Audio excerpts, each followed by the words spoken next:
Alright, now before the compilation starts, I want to quickly go over what personalization means, well, in terms for Mario 64. The personalization comes from an AI that Nintendo put into the files of Super Mario 64 to enhance the game experience and to sort of personalize itself to the player and their needs. But they removed it from the final game. However, the AI found a way into the final game to, well, do its thing. It started to add levels and characters and enemies and all of that stuff to unknowing players. This caused stories to appear on the internet that nobody else had ever heard of, like Bob-omb Village or Rideable Yoshi or even Luigi.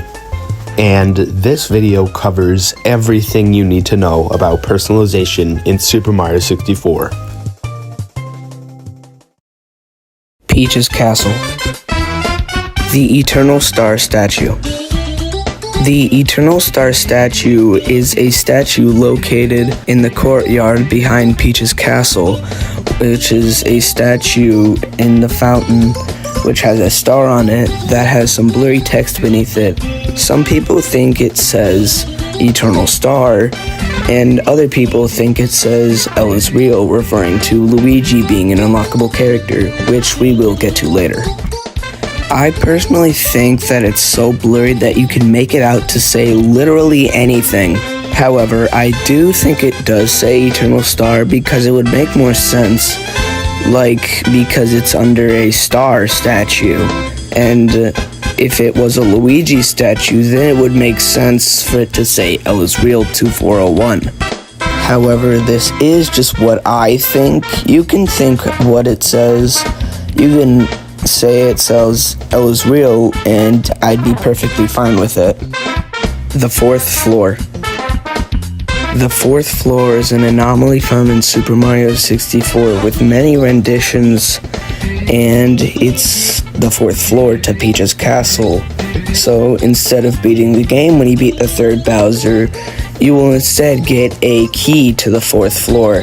So the first image of the fourth floor, or I think it's the first image, is a corridor with a bunch of hallways and booths with a singular door at the end. And the other image that I used is that black and white image, which has like a giant hole in a room with some doors that probably lead to other levels, and a long hallway at the end, which might lead to a fourth Bowser level. And there's, of course, this footage that I'm showing you. I'm not gonna break it down because I really don't want to. And I don't want to make this video longer than it has to be, even though it's probably gonna be long like the last one. Especially because there's like way more topics than Mario 64 DS. And I already spend like forever on each entry. Speaking of, let's go to the next one. The Toad Shrine. The Toad Shrine is an area on the fourth floor that's supposed to be outside, I guess. Although it doesn't make a lot of sense because it's, well, the fourth floor. Unless it's supposed to be like a basement or something. I don't know. I'm not gonna get into the lore, but I will be talking about the Toad Shrine, which looks like a religious cult based around Toad, for some reason. I might not be remembering this properly, but from the B11313 or whatever it's called, I think it was like a maze, and at the center is the Toad Shrine surrounded by water. But that might be a whole other thing that I might be misremembering. It's either that or it had its own room or something, which isn't outside. I don't know, I'm just getting really confused.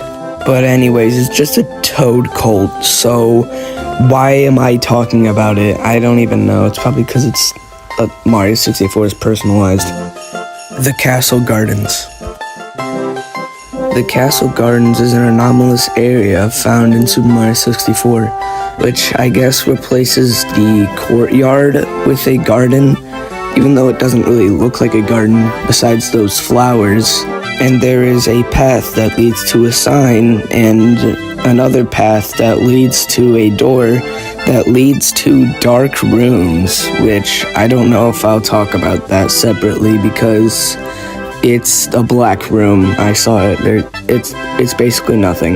Yeah, there's really nothing else for me to say about this, so I guess on to the next entry. The Castle Dungeon. The Castle Dungeon is in a smaller anomalous area found in Super Mario 64. I guess it's found in some sort of second star door in the basement that only appears in personalized copies. It doesn't make a lot of sense, and I don't even know. There's a bunch of rooms with paintings to new areas. Might talk about them, I might not. Let's just move on. Peaceful Grounds. The Peaceful Grounds is an anomalous area found in Super Mario 64, which is like another castle that can be found by entering a pipe outside of the castle. The castle grounds is described as like a garden of some sorts that spreads into different pathways leading to different levels. The Wario Apparition. The Wario Apparition is an anomalous entity found in Super Mario 64. His head appears in the Dire Docks hallway, and going closer to it makes his head more visible. And whenever his head is fully visible, he will say, "You want fun? Wario will show you fun." And then he will chase you down the long hallway, which is longer, and he will eventually catch up to you, which leads to seizure-like effects. Quinn. Quinn is an anomalous entity found in Super Mario 64's basement. Quinn is a toad that is yellow or green depending on your copy, and is most commonly called Quinn by some other toads in the castle.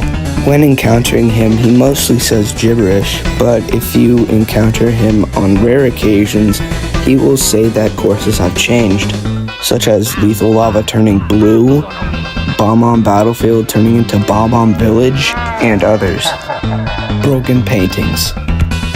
Broken paintings are paintings found on the second floor which aren't usable, such as the sun painting, the Starry Night painting, and other paintings like Bomb-Bomb Battlefield and others.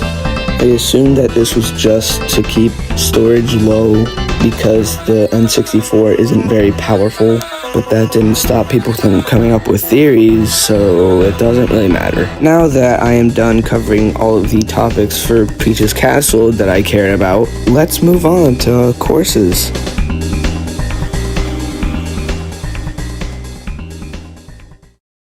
Bomb-Bomb Battlefield. Bomb-Bomb Village. Bomb-Bomb Village is a supposedly unused area in Super Mario 64 that can reportedly be found in several personalized copies. As the name suggests, it's a village-like area connected to Bomb-Bomb Battlefield and the Bomb-Bombs. It reportedly requires the player to shoot into a hidden warp box in Bomb-Bomb Battlefield with a cannon, usually in the skybox or entering one of the broken paintings on the second floor of Princess Peach's castle. Bomb-Bomb Village is also reportedly connected to the child of King Bob-omb, which I will be covering next. And as the name suggests, it's like a village populated with bomb-bombs. Who would have thought? Despite how popular this level is, there is only one picture of it posted online, and it is from the Sombrero build, which is dirt hills, bombs, and a guy wearing a sombrero in the middle, which is why it's called the Sombrero build, obviously. But there was no village, just hills, and nothing more. The White-Eyed Chain Chomp. In Bomb-Bomb Battlefield, when you first encounter the Chain Chomp, some players have reported encountering a White-Eyed Chain Chomp here.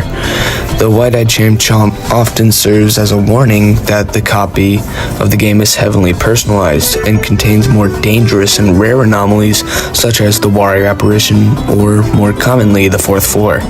Some players, however, have reported that the Chain Chomp was more aggressive than usual, Well, obviously, it looks like it's possessed by the Wario apparition. Everybody, we have to run.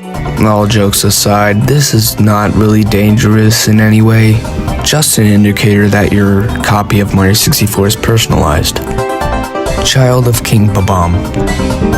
The Child of King Babam, sometimes referred as Prince Babam by the community, is a cut character in Super Mario 64 and the son of the Big Babam. Despite not being recognized officially, many have recalled seeing the Child of King Babam in their game. The Child of King Babam has the appearance of a regular Babam, except slightly smaller and wearing an oversized crown reminiscent of his father's. Like the white-eyed chain chomp, this is just an indicator to, indicate that your copy of Mario 64 is personalized. Nothing really changes with the boss fight.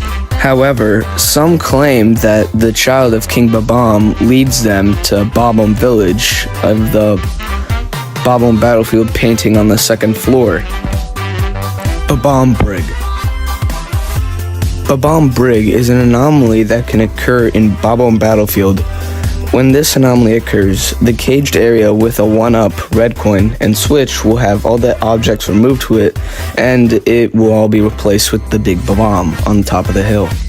This King Babam will be guarding Star 6, aka behind the Chomp Gate. The known ways of getting into this is you either have to Babam clip, or you have to go to the top of the hill where the Chain Chomp now resides, and defeat it, and then it will open the gates, and you will have to face off against Big Babam again. Tui's. Yet another entry that doesn't have any footage. But anyways, Tui's are enemies in the Super Mario Bros. Series, first appearing in Super Mario Bros. 3, that have been reported to appear in Bob-omb Battlefield, despite the fact that regular piranha plants do not appear in Bob-omb Battlefield in standard copies. They are a variant of a piranha plant that can walk around and also carry a spiky ball suspended in the air due to the Tui blowing air up towards the spiky ball. In most manifestations, the Tuis are simply piranha plants with big steely floating above them. Big steelies are the big steel balls that roll down the mountain, floating above them until they are attacked, which cause the big steely to fall down and act like a normal steely afterwards.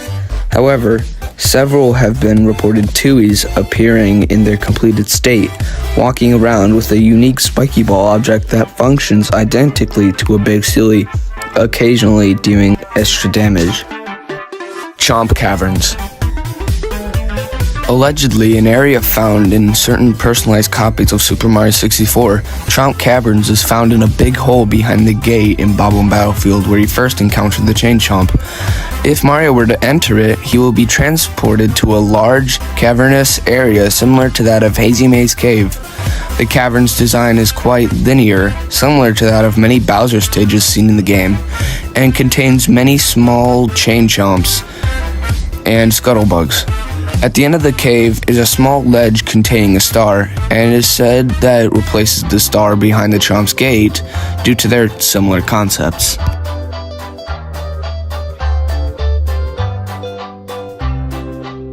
The Grandchild of King Babam. The Grandchild of King Babam is a character that can appear in certain personalized copies of Super Mario 64.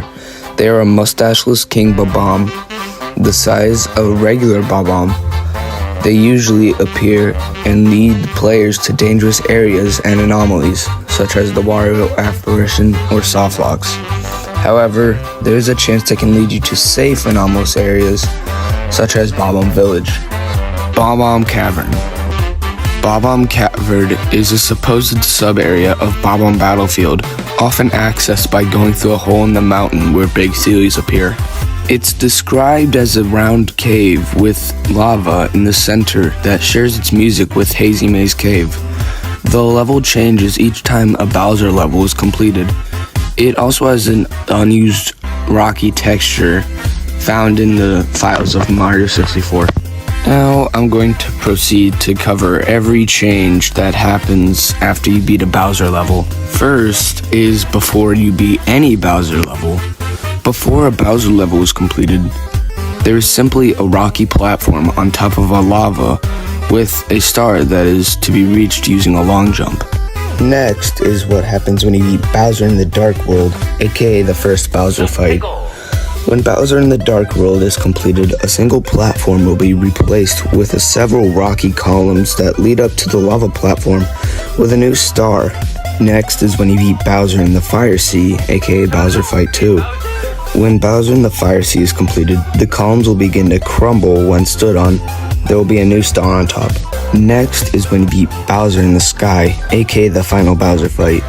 When Bowser in the Sky is completed, blargs will appear in place of the platforms that must be defeated in ways varying from copying to copy. When defeated, a new star will appear. Bowser in the Randomized Realm. When Bowser in the Randomized Realm is completed, the blargs will need to be defeated again, but with the crumbling columns will resurface from the lava after the blargs are defeated. The player will need to climb the columns for a new star. Next is Bowser in the Eternal Fort. When the Eternal Fortress is completed, when it appears as a Bowser level, a version of iRock, or the hand fight and shifting sandland, made out of the rock in the level called the iRock will appear that must be defeated for a new star. Yes, I also had a stroke reading that. Next is Bowser in the Freaky Forest. When Bowser in the Freaky Forest is completed, the lava will not appear, but unmoving columns lead up to a new star. This is likely due to most appearances of Bowser in the Freaky Forest being found before the other Bowser levels. Bowser in the Airship Armada. When Bowser in the Airship Armada is completed, the lava will become blue, and there will be blue versions of blargs that must be defeated. When they are defeated, the collecting columns will appear that lead up to a new star. Bowser in the Brat Burn. When Bowser's Brat Burn is completed, when it appears as a Bowser level, the cave will be filled with poop balls and a big barp hog. The big barp hog must be defeated for a new star. What? I hope I never have to utter those words ever again. And we're finally done with Bob-omb Caverns. Yeah, did you remember we're doing Bob-omb Battlefield still? Cause I almost forgot. Hanging below the bridge. Not technically personalization per se, but like in Bob-omb Battlefield you can hang under the bridge in the beginning of the level. You don't have to do this for literally anything, just a fun detail. The Big Dud. After you beat Big Bob-omb, if you go back to the area with 2 boulders, the area will now have 3 boulders, and a Bob-omb buddy, those pink Bob-ombs, will say that he's nothing but a big dud now. This implies that his dead body is one of the boulders. Yeah, that's kind of messed up. But he also exploded after you defeat him, so how does that work? Haunted dirt texture. Apparently in the game there's a dirt texture which people see a face out of. Yeah, I don't see it. There's many haunted dirt textures online. I'm doing air quotes right now, but you can't really see. But none of them are real. You should know this. We all should know this. Come on, there's no dirt texture with a face in it. Islands in the Distance. Islands in the Distance is the name given to a supposed course in Mario 64. It's usually accessed by using the wing cap and flying towards the islands seen in the skybox of Bob-omb Battlefield and Tiny Huge Island. It is described as a large, expansive course comprising of several islands, approximately 3 times the size of a regular course. But we all know that there are invisible walls in the courses that prevents you from going into the skybox, so yeah, you can't really access this. Whomp's Fortress. The Fortress Secret 1-Up. Okay, I know this has nothing to do with personalization. I mean, it kind of is, but it was on the wiki, so I'm just gonna read it out. In Whomp's Fortress, on the tower that appears on every star besides Chip-Off Whomp's block, a 1-Up can be found hidden within the tower by breaking away at the wall. This 1-Up went unnoticed for many players, leading many to believe that this is an effect of the personalization AI. It really isn't though, it's in the normal game, but many people say that there's like an indicator like maybe the wall being cracked or other things that I don't really know. Inside the fortress. Inside Whomp's Fortress is an anomalous level found in some personalized copies of Super Mario 64. As the name suggests, the level takes place inside of Whomp's Fortress. The level is generally said to be smaller stage, similarly to Cold Crevice, which we'll get to later, likely due to the fact that it takes place inside of another level. This is one of the most common anomalous levels, meaning that there are several inconsistencies in the reports. One of the inconsistencies is the stars. Some report getting to the top gets you a star. 8 red coins gets you a star. Finding 5 secrets gets you a star. Breaking through the wall gets you a star, like the one up that we covered literally a minute ago. Opening a jail cell with a star in it, and a King Whomp rematch. Bullseye Bills. Bullseye Bills are enemies in Super Mario Bros. Series, first appearing in Super Mario Bros. 3, that can reportedly appear in Whomp's Fortress in place of the regular bullet bills. They are red bullet bills that usually home on the player in other games. Though, due to bullet bills doing this in Super Mario 64, this ability usually does not carry over. So I've claimed that Bullseye Bills are reskins of bullet bills, or have another special ability, such as doing more damage upon exploding, having larger exploding radiuses, or going much faster than a bullet bill. Wimps. Wimps are small whomps that are first and basically only seen in Super Mario Galaxy 2 during the boss fight against King Whomp in Throwback Galaxy, which is a recreation of Whomp's Fortress. In some personalized copies, they have been reported to appear during the King Whomp boss fight, commonly using the beta Wallman textures, implying that they were scrapped early in development. It is believed that these enemies were unused in Super Mario 64 before being recycled into Super Mario Galaxy 2. Mutations.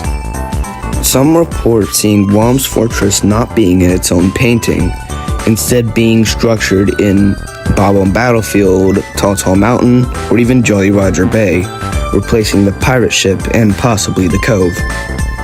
The layout of Whomp's Fortress may frequently merge with Tick-Tock Clock, expanding the scope of the level tenfold and greatly increasing the climb to King Whomp.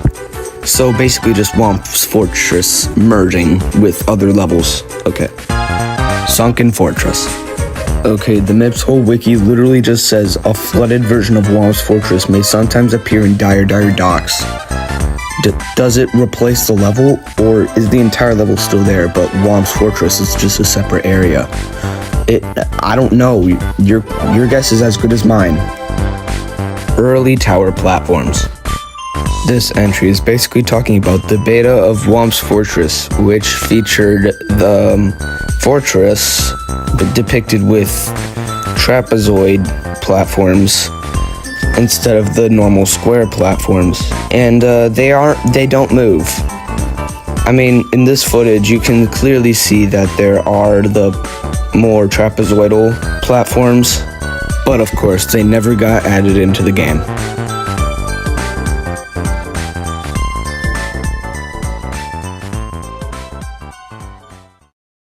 Jolly Roger Bay. Cavern of the Unagi. Unagi is the big scary eel, by the way. Cavern of the Unagi, also known as Unagi Caves, is a supposedly cut area from Super Mario 64. Named after the eel enemy Unagi, it was intended to be entered through Unagi's only appearance in Jolly Roger Bay, through the alcove in which it inhabits in every mission aside the first. While blocked off in normal gameplay by weeds and stuff, it was intended that this area would be opened up after Unagi left for the Can Unagi Come Out to Play star, so that the player could enter the hidden area. While the area was removed in the most circulated release of the game, some accounts claim that the area returned within their personalized copies of the game. In Jolly Roger Bay, there is evidence of people, probably pirates, being there before Mario, yet it's never acknowledged. For instance, the treasure chest, the pirate ship, and collapsing stone pillars. It's clear that people were there before and even left a sign. How did they get there? The water is surrounded by rock on all sides, so it doesn't seem likely that a boat could just sail over there. One theory is that because there's an invisible and intangible ship in the sky, the boat was supposed to be seen falling from the sky for some reason. It's likely that there was no one there before, though, because paintings' worlds are allegedly created by Bowser. Blurps. Blurps are enemies from the Super Mario Bros. Series, first appearing in Super Mario World that can supposedly appear in Jolly Roger Bay. They are green and white fish with goggles that appear similar to those worn by Bubs from Tiny Huge Island. In manifestations where they can appear, they can be reskins of Bubs or have a unique ability such as charging towards the player or shooting a bubble that can damage the player. Mist. When selecting a star, plundering the sunken ship, a thin layer of mist will be covering the water inside the level. The skybox is also darkened, giving the appearance of stormy weather. Once the player completes the level and collects the star, this mist and dark sky will mysteriously disappear upon entering the level again. The sky will be clear as usual, and the mist will be gone if you enter the level after the first star. There's no way to make it reappear on that save file, even if they replay plundering the sunken ship. The purpose and meaning of the mist is unknown, but it could be theorized to have something to do with the ship being raised after collecting the star. And surprisingly, this phenomenon doesn't appear in the DS remake. Flying Ghost Ship. The Ghost Ship is an unused object found floating in the sky of Jolly Roger Bay. It is an invisible, collisionless clone of a pirate ship in the Plunder in the Sunken Ship mission. Where it is edited to be viewable in the game, it disappears as the player walks towards it, similarly to toads, which disappear as players walk away from them. In some personalized copies, it can reportedly appear in the sky. Some have claimed it falls from the sky and becomes the ship in Plunder in the Sunken Ship, or appears if they somehow manage to shoot down the airship in Rainbow Ride, implying that the Rainbow Ride takes place above Jolly Roger Bay. Some have also claimed that the Ghost Ship is an accessible sub-area of Jolly Roger Bay, or even an entire new level. The Ghost Ship can reportedly be a clone of a pirate ship sub-area, or be a unique area with a ghost ship standing up and fully explorable. Notably, a type of boo referred to as Buccaneer Boo, a boo dressed as a pirate, can reportedly be found on the Ghost Ship, and can either be identical to boos or have a special ability, such as using a sword to attack the player. The Box. On the deck of the pirate ship, there's a box with a skull and crossbones that will slide back and forth as the boat rocks. Normally, this box only does 1 HP of damage whenever you make contact with it at any time. However, in rare situations, the box may do more damage than that, or possibly even insta-kill Mario. In other rare situations, a new mission appears requiring you to break the box for a star. As the box still does damage on contact, you must time your punch or ground pound accordingly. Blooper. Bloopers are white-like squid enemies that appear in most Mario games, usually in water levels. They are referenced to appear in the source code of Super Mario 64. It's believed that they would have appeared in Jolly Roger Bay or Dire Docks.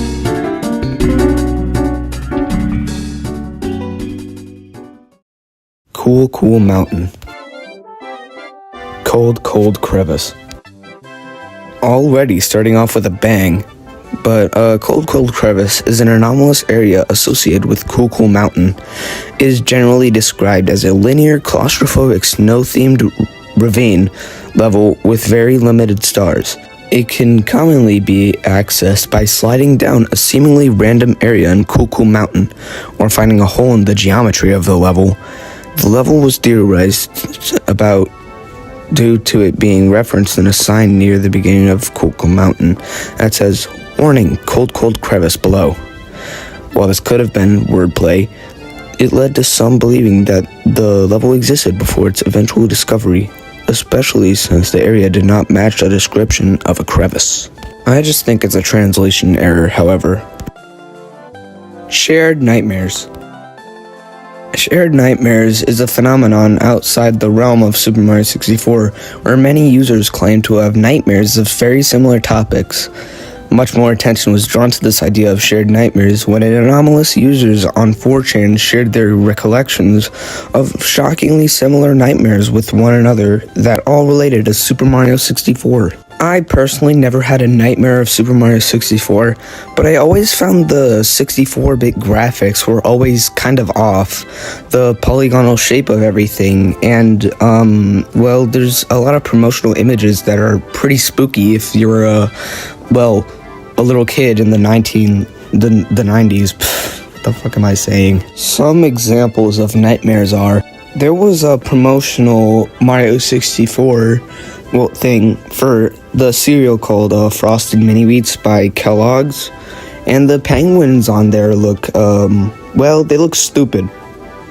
And also scary, I guess, but whatever. And of course, the Unagi from Jolly Roger Bay, the scary eel, by the way. Because, he looks scary. Pretty goofy, too, but whatever. There's a lot more, and I don't really feel like covering them all, so, yeah. Feeding Tuxie. Feeding Tuxie is a supposed anomalous mission that can appear in any of the snowy missions, the most often replacing the little penguin lost. The baby penguin, Tuxie, will have their head facing upwards, similarly to a bird awaiting food.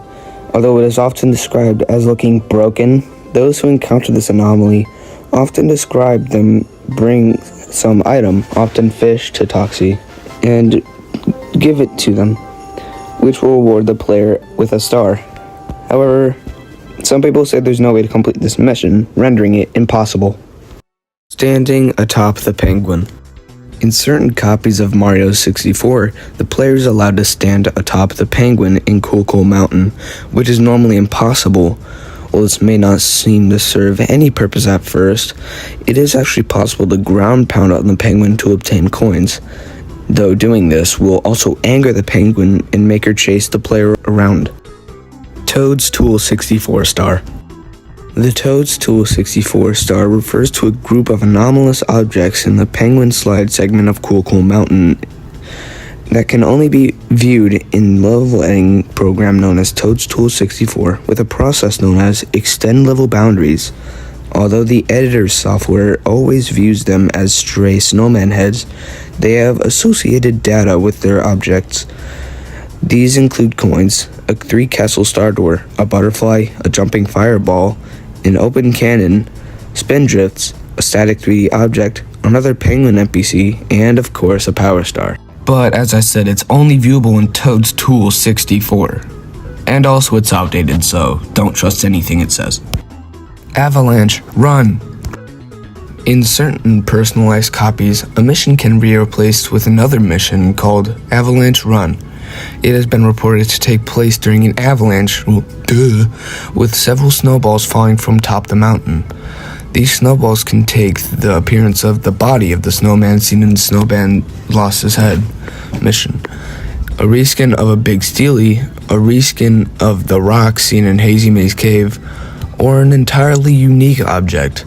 Ways to collect this star are supposedly vary from punching a snowball containing the power star, waiting long enough in the course until the power star appears, or getting to the Wall Kicks Will Work area and collecting a power star located there, the only area where snowballs reportedly don't appear due to being covered by a ceiling.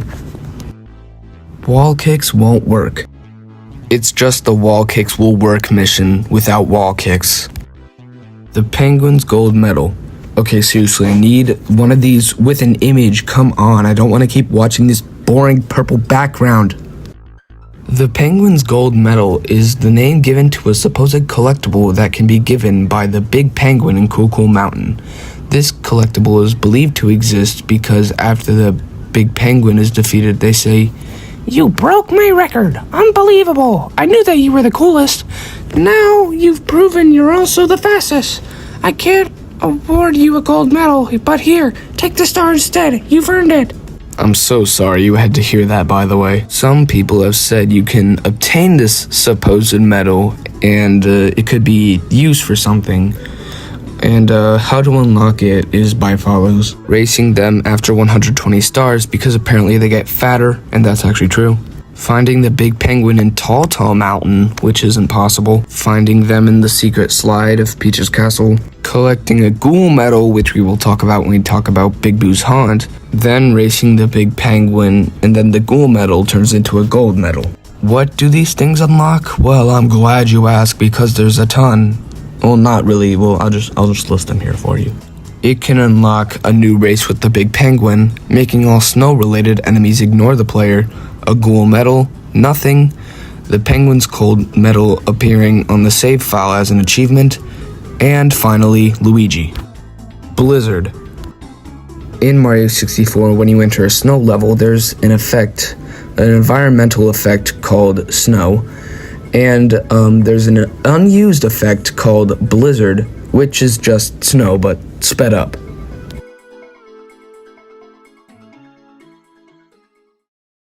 Big Boo's Haunt. A ghoul medal. On the sign outside of the mansion, a ghoul medal is mentioned. Although it was commonly assumed to be play on words for gold medal, certain personalized copies supposedly reveal that it is a real collectible that can be found inside the mansion. The way that it is obtained varies according to people who have played said personalized copies. However, it is most commonly gained by beating an enemy known as the Giant Boo, which is allegedly double the size of a Big Boo, and it requires 10 hits to defeat, though the way he is summoned and his location varies depending on the personalization. The actual use for said ghoul medal is unknown. It takes the appearance of a circular medal with a boo on it, and collecting it displays Mario's animation when grabbing a key from a Bowser stage.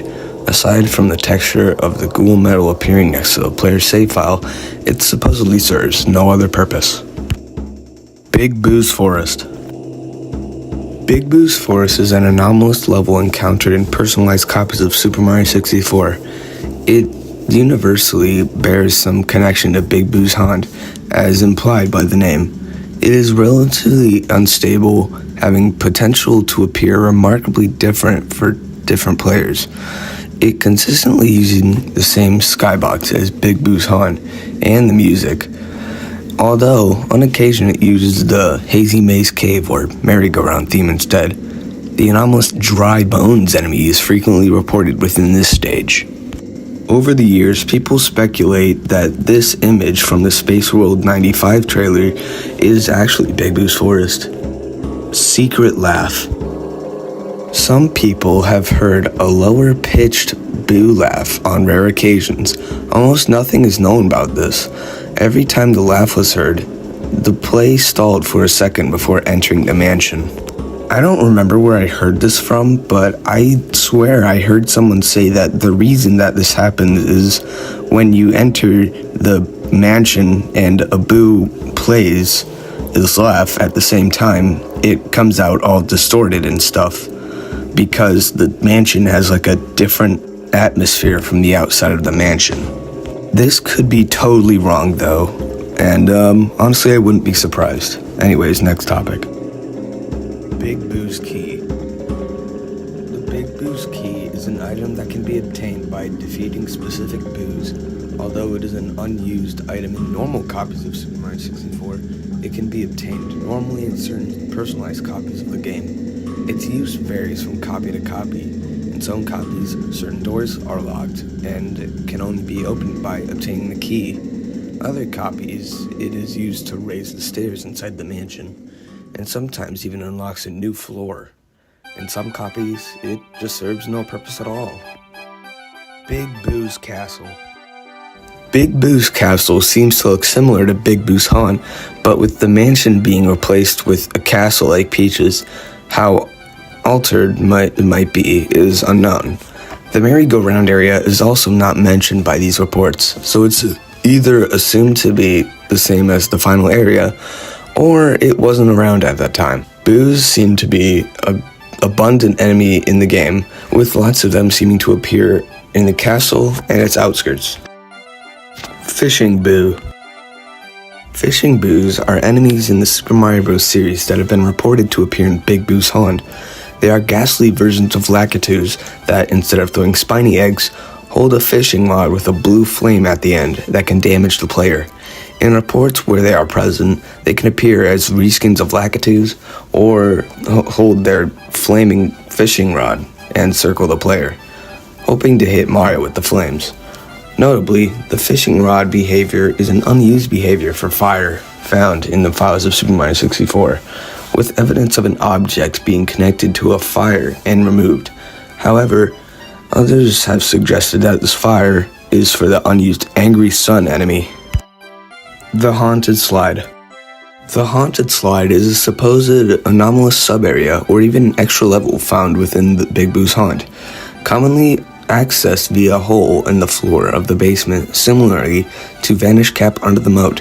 It has been described as a long pipe with seemingly random turns and drops in several junctions where you will fall into the void if you make a wrong turn, similarly to the dead end in Tall Mountain. There is commonly a power star found at the end, though some say you have to get there in a certain time limit, similar to the Peach's Secret Slide, or before a racer, similarly to the Big Penguin gets to the end, commonly a boo. Alternatively, other people say the slide contains 8 red coins. Big Boo's Basement. Big Boo's Basement is a reported sub-area of Big Boo's Haunt accessed via a trapdoor found in the mansion. It is generally described as an intermission area of sorts, often appearing as a small cluster of poorly lit hallways, eventually leading to an anomalous area such as Big Boo's Forest, or collectibles such as a Power Star or the Ghoul Medal. Notably, some report that they are pursued by some entity in Big Boo's basement, such as a Big Boo or some other unique entity generally described as a shadowy entity with red eyes that either lacks details or had details that couldn't be made out in the darkness.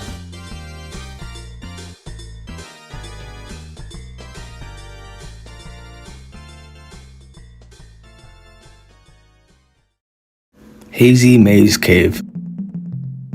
The Metal Parasite. The Metal Parasite is an anomalous enemy found in Hazy Maze Cave and Cavern in the Metal Cap, though it is reported to appear in anomalous cave levels like Horror Dungeon as well, even though Horror Dungeon is the internal name for Hazy Maze Cave, but whatever. It takes the appearance of a blob with Metal Mario's textures. The player can encounter the Metal Parasite in Hazy Maze Cave. I already said this. Some globs are small and tucked away in corners, while some are large and they cover entire sections of the course. Most notably in the Toxic Maze section of HMC. Once a player gets near, the metal parasite slowly inches towards the player in an attempt to touch him. If the player were to come in contact with this metal parasite, it will be absorbed by Mario as he plays his electrocuting animation, though much more corrupted. I don't know what that means. Afterwards, Mario will be in an enhanced Metal Mario state as the infected Metal Mario. He is immune to all types of attacks and cannot die even when falling into a pit. He simply gets launched out, similar to the gust of wind found in Tall Mountain. It is said that this state is kept throughout the game, even after Hazy Maze Cave or Cavern of the Metal Cap. The effects of the parasite are permanent throughout the playthrough. The only way to avert the effects is to erase the player's save file. I mean, it sounds pretty cool, so I don't know why you'd want to. Horror Dungeon. I briefly covered this in the last one, but Horror Dungeon is Hazy Maze Cave's internal name, as seen in the unused level select. The name is somewhat unusual since the Hazy Maze Cave is not horror themed at all. It's not scary whatsoever. It's possible that Hazy Maze Cave was supposed to be horror themed earlier in development. Maybe there was supposed to be booze and stuff all over the place, and the name is just a leftover of this. But I don't know, I think it's just nothing. Sewage Conspiracy. This one's kind of a joke entry, but I'll cover it anyway. So, basically, the entrance to Hazy Maze Cave is laced with pipes across the walls, leading to some believe that the room is related to other castle's sewer system. Others jokingly speculate that Hazy Maze Cave is also the castle's very own septic system due to the existence of poisonous gas being the well, and the rolling boulders being large. Well, you know what? I'll just leave that to your own imagination. How about that? Salty, salty shore. Salty, salty shore refers to an unused course that can be replaced Hazy Maze Cave at random if the personalization AI is in effect. The course start and contains a beach-like area similar to Tiny Huge Island, with the inside of the course having cavern-like structure similar to Hazy Maze Cave, but with whiter rocks and fog across the course. Small puddles of water appear in areas where pits usually are, although nothing is inside them. The area also contains a boss fight against Dory, which is the big blue dragon creature, I guess. Despite it being an ally in the final game, the boss battle contains an area with a small stone platform and the skybox of a beach area, whatever that means. Mother Dory. Mother Dory is an anomalous enemy encountered in Super Mario 64 in the Hazy Maze Cave stage that is presumably manifested as a result of the AI, which is found in the depths of the cave, where one typically finds Dory, the blue plesiosaur. This version of Dory is extremely fast and hostile and will swiftly attack any player who encounters it. Some reports also suggest that it can appear in Salty Salty Shore. Mother Dory is bigger than regular Dory and has long, sharp teeth. Siren of Hazy Maze Cave. I was originally going to skip over this one, but it's pretty interesting, I think. The Siren of Hazy Maze Cave is a nickname given to a rare anomaly that can occur in Hazy Maze Cave. It is notable for appearing only in copies that have little to no personalization, with copies that have high Wario approximation seeming to have little to no chance of a Siren encounter. Interestingly, no reports of Siren are reported on emulation or other versions of the game that lack the personalization AI. The Siren NPC takes the form of a Princess Peach or Toad, and never its own model. Sometimes it can have broken animations due to the personalization AI, well, not really knowing what to do. Deeper Cavern. The Deeper Cavern is an anomalous area of the Hazy Maze Cave, found by falling into one of the bottomless pits in the area. This area has been described as a long maze-like cavern covered in vines, with a unique spore objects lighting up the area covering the vines, and spider enemies similar to the creepy crawlies from the Pit of Peril level, which I don't know if I'll cover that, that's a bit weird. Stars are most commonly obtained by defeating a larger spider mini boss fight or simply reaching the end of the maze. Deep, Deep Void. This one is different from the last one, I swear. Deep, Deep Void is an anomalous secret level found in Hazy Maze Cave by falling into a bottomless pit, similarly to Deeper Cavern. It has been described as a dark and linear cavern, very similar to Cavern of the Metal Cap, with several inconsistent assets, such as a lake or Hazy Maze Cave's rolling rocks. Generally contains its own set of missions, separate from HMC's, though never enough to be considered a full course. The Metallic Monster. The Metallic Monster is an anomalous entity that is similar to the Wario apparition that can appear in Hazy Maze Cave or similar areas that will chase the player. It reportedly has the appearance of a disembodied head with a metallic texture on it, hence the name. It can reportedly appear in a unique level called Shining Metal Ravine, which that's not really an entry, well, whatever. The only thing mentioned to appear in this level is the Metallic Monster, notably a unique piece of music similar to that of the Metal Cap theme can reportedly be heard when being chased by the Metallic Monster. It doesn't say what happens when you get caught by this Metallic Monster, but I assume it would be like, I don't know, strobe-like symptoms like the Wario apparition.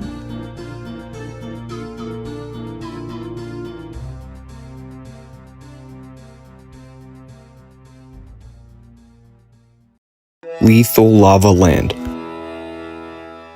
Blarg. Blarg is an enemy that has first appeared in Super Mario World, appearing as a fiery blob that jumps out of the lava to attack the player. And originally, the Blarg was meant to appear in Super Mario 64, but went unused. And the only remnants left is an unused model and animation. Dancing Flower Effect. The dancing flowers are unused effects found in Super Mario 64's files, meant to be spread around grassy levels. However, instead of being in the files of Bob-omb Battlefield or Ron's Fortress, it is strangely found in the files of Lethal Lava Land. Why? Well, it doesn't matter. It's unused, so they probably just put it there because, well, not like anyone was gonna see it unless they were digging in the files. Volcano Blocks. In the volcano, in front of the hot-footed into the volcano star, there are 2 stacks of metal blocks, and one is knocked over. These blocks are never seen anywhere else in the game, and the presence of a knocked over stack is very mysterious for some people. However, it's just there for decoration and nothing else. And seriously, y'all are taking this too seriously. Level extension. In Lethal Lava Land, some people have claimed that the lava in their copy has extended farther than normal, and platforms fill the emptiness void of the lava. And in some personalized copies, there is a star called At the Edge of the World, and you would need to use a Koopa shell to get there. Nothing else, it's just, yeah, that's it. Blue Lava. In some personalized copies of Lethal Lava Land, the lava can turn blue. However, the rims of the floor and the bubble effects are still red. Interestingly, all the bullies are replaced with unused small shell bullies, which I will talk about later when I get to Snowman's Land, and the skybox is replaced with a starry night. Fire Snakes. First appearing in Super Mario Bros. 3, the fire snakes are a series of jumping fireballs. Apparently, these fire snakes were supposed to appear in Super Mario 64, but went unused. Lethal Lava Land painting. In the painting of Lethal Lava Land, there is a fire with a scary face on it, but it doesn't appear anywhere else in the game, making its presence very ominous. Shifting Sandland. Unused cutscene. In the Stand Tall on 4 Pillars mission, there is a cutscene that focuses on the top of the pyramid exploding, but for some reason it was scrapped. E.T. Inside the pyramid of Shifting Sandland, there are various hieroglyphics on the pillars, and looking closely, you can make out the letters E.T. This is a reference to the theory that aliens made the pyramids, and it could mean that aliens exist in the Mario universe. UFO. On rare occasions, you could look up and see a UFO in the sky, but it quickly flies away. However, if you were to ignore this UFO, it would land on the top of the pyramid, and if the player were to slowly walk towards the UFO, you could actually jump on it and see aliens inside. You can also kick it, causing it to crash, destroying the top of the pyramid, which I guess is another way to get the Stand Tall on 4 Pillars star. Unused cactus. In the files of Shifting Sandland, there is an unused cactus. The purpose of the sprite is unknown, but I think it's another environmental effect that would hurt the player when coming in contact. Scorching Sandland. In some copies of Super Mario 64, a harder version of Shifting Sandland can be found on the 3rd floor, but instead it's called Scorching Sandland. This level features much more sinkholes, the unused dry bones enemy, and a version of iRock with a 3rd hand. This level is likely a result of dynamic level rearrangement. Klepto's Blue Star. After completing and re-entering the first mission, Klepto still holds an uncollected golden star. Strangely, in the files, a version of Klepto holding a blue star goes unused. It's probably an oversight by the devs.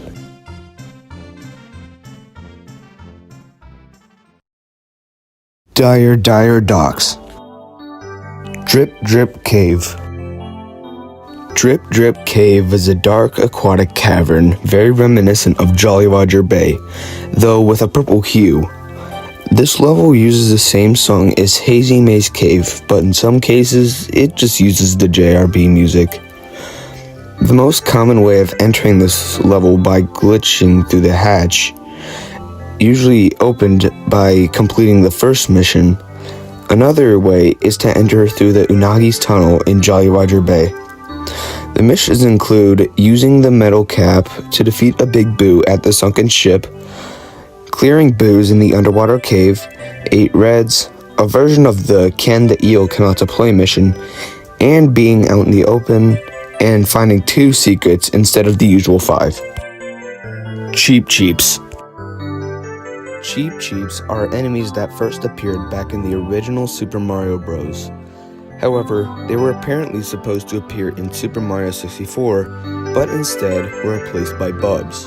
But unlike the Bubs, the Cheep Cheeps were apparently able to be defeated, but the ways are inconsistent. Behind the Portal. After completing the first mission of Dire Docks, the water portal they use to enter the level moves backwards. Some people believe that there is a way to get behind the portal to reach the wall behind it. The ways to do this include finding a hidden star in Dire Docks or Bowser in the Fire Sea, jumping into a wall leading to the hallway, similarly to Shifting Sandland, finding a hallway in the castle dungeon that leads to the area, collecting 121st star, or escaping the Wario apparition. When you reach the area, you can get Luigi, a hidden level, summoning the Wario apparition, which doesn't make sense, because I thought that's a way to get it, whatever, and unlocking Yoshi or Wario. Water Mines. Water Mines are smaller versions of the bombs in the Bowser boss fights. This object would have appeared in Dire Docks, specifically in the tunnels leading to the submarine section, and would explode when coming in contact. But for some unknown reason, this object was unused, probably due to time constraints.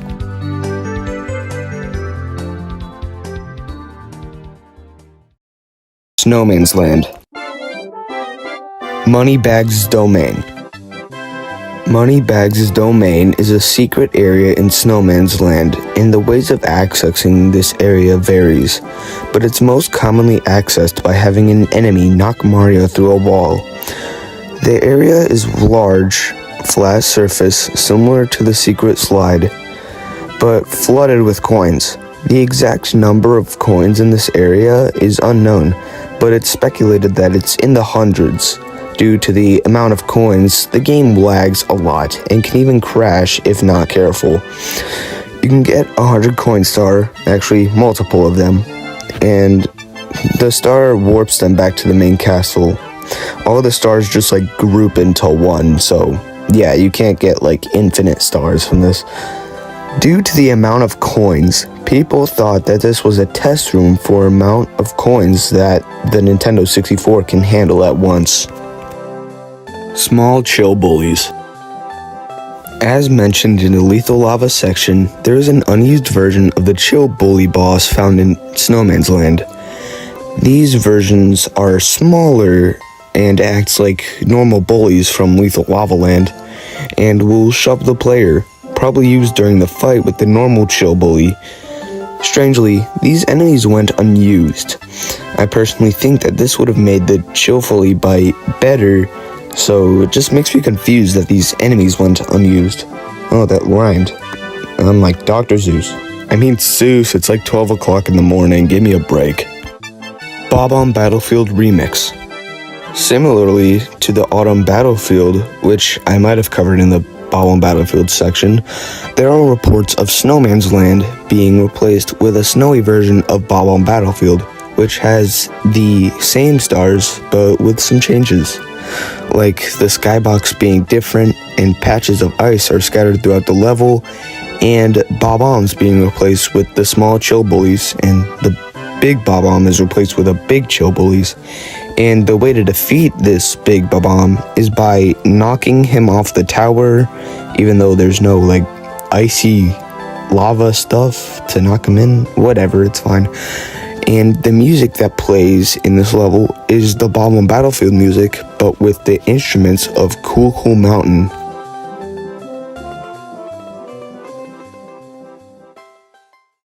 Wet Dry World. Negative emotional aura. Wet Dry World is said to have a negative emotional aura that is felt within many players of Mario 64.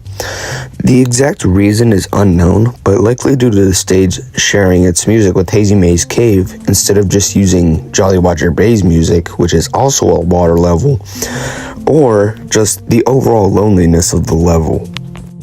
Positive emotional aura. On the other hand, some have said that this level is unflooded and populated with Bomb buddies and other NPCs. Most people who have discovered this version of the stage has felt that the place felt safe and happier. Brain diagram. Wet Dry World was theorized to be a functioning simulation of a human brain, posing as the brain of the Personalization AI. Allegedly, there is a brain image hidden in the files. This may mean that amps are actually neurons. Yeah, that's... okay, whatever. Fine, just move on. Let's move on. Burning Town. According to some reports, the town segment of this level is apparently on fire if they manage to get into the town without flooding it. Even after seeing the town on fire, flooding it does not extinguish the fire. City World. In some copies of Mario 64, the player can be teleported to a city in the skybox. It is said that this place has buildings that resemble those from Super Mario Sunshine's Delfino Plaza. Players that have accessed this sub-area felt an anxiety-inducing aura, which is worse than, normal Wet Dry World. BLJ Warp. During speedruns, when backwards long jumping, the player has a chance to get instantly warped to Wet Dry World. It is unknown why this happens, but it is strange.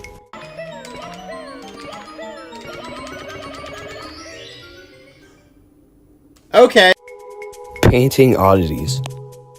The painting for Wet Dry World is odd, like how Skeeter on the painting is green instead of being the regular light blue, and also due to the Skeeter looking depressed, not just in the painting, but in the regular game, which is odd because, I thought this game was supposed to be like happy, fun game for like little kids, but, whatever.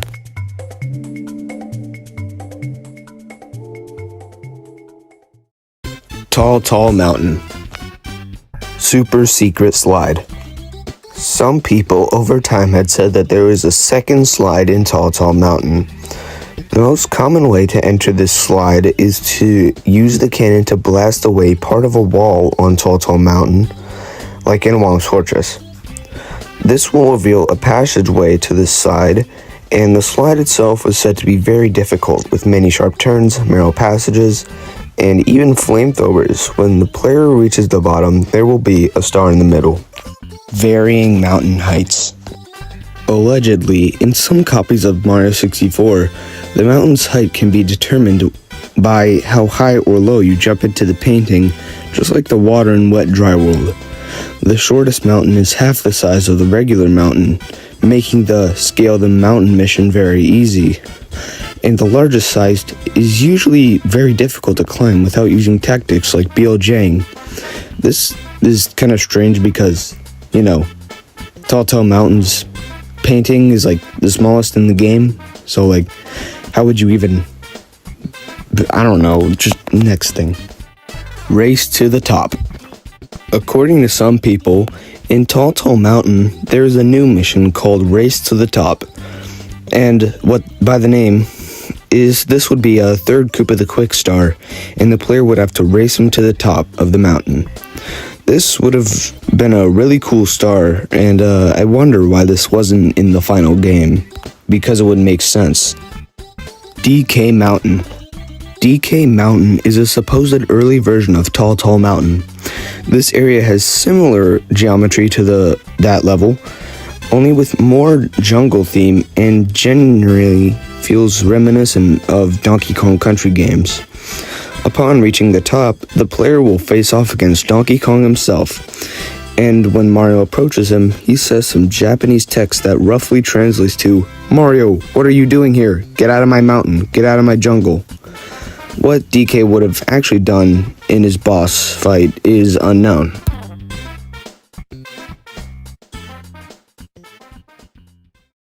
Tall, Tall Mountain.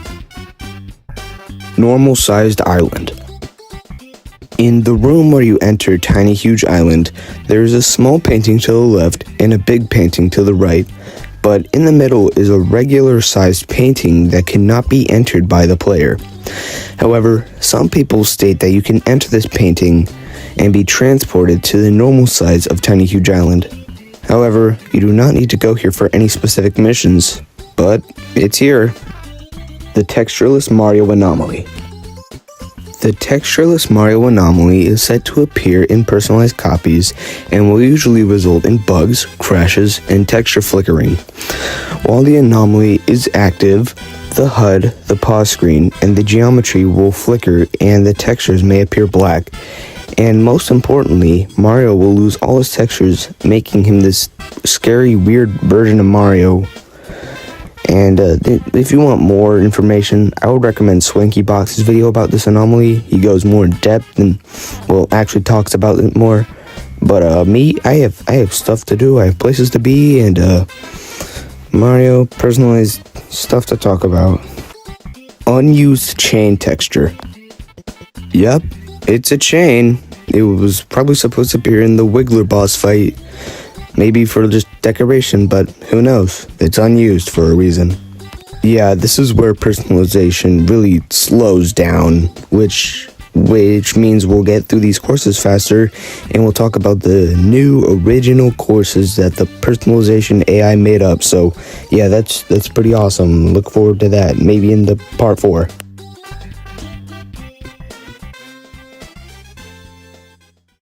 Tick-Tock Clock. King Womp Rematch. Apparently, in some copies of Mario 64, a rematch against King Womp can be found in Tick-Tock Clock. However, it cannot be accessed unless you BLJ out of bounds. It is described as a large circular room with a clock on the floor, and when interacting with King Womp, he says, you thought you've seen the last of me, Pipsqueak? Think again. There's no way out of this place. It's just you and me. Once you try to stomp on me again, The battle itself is a harder version of the Womp's Fortress fight. He moves faster and gets up much faster after being on the ground. He also takes 6 hits to defeat instead of the regular 3. And after defeating him, he says, no, how could this be? How could such a pipsqueak like you defeat me again? You haven't seen the last of me still. Now take this star and scram. Negative Emotional Aura. Similarly to Wet Dry World, Tick-Tock Clock is said to contain a negative emotional aura. However, instead of feelings of dread and anxiety, it shows feelings of rage and anger. This could be due to it sharing its music with the Princess's Secret slide, or because of the layout just being the worst. The Clockwork Innards. The Clockwork Innards are a reported sub-area of Tick-Tock Clock found in some copies of Mario 64. This area is described as a linear environment filled with gears and cogs, meant to be the main machinery of Tick-Tock Clock. There are many different hallways that must be traversed to obtain a star. In most reports, there is only one star that needs to be collected, but in some copies there are different pathways. But I don't know, they might lead to different stars, but I don't know, the wiki doesn't really say.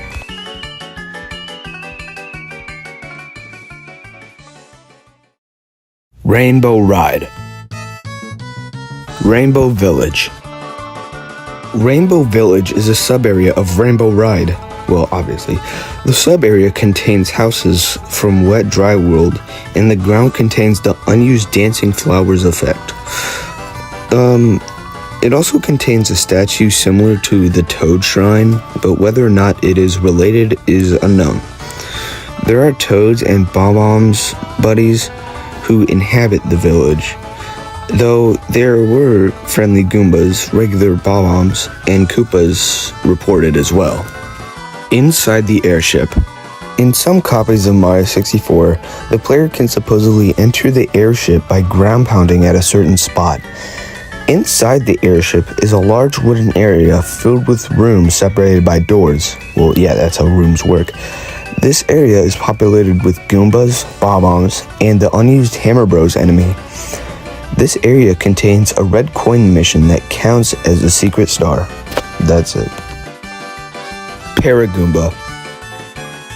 Paragoombas are enemies that first appeared in Super Mario Bros. 3 and are supposedly able to appear in Mario 64 in the course Rainbow Ride. They have the ability to jump around or are able to fly similar to using moon jumps.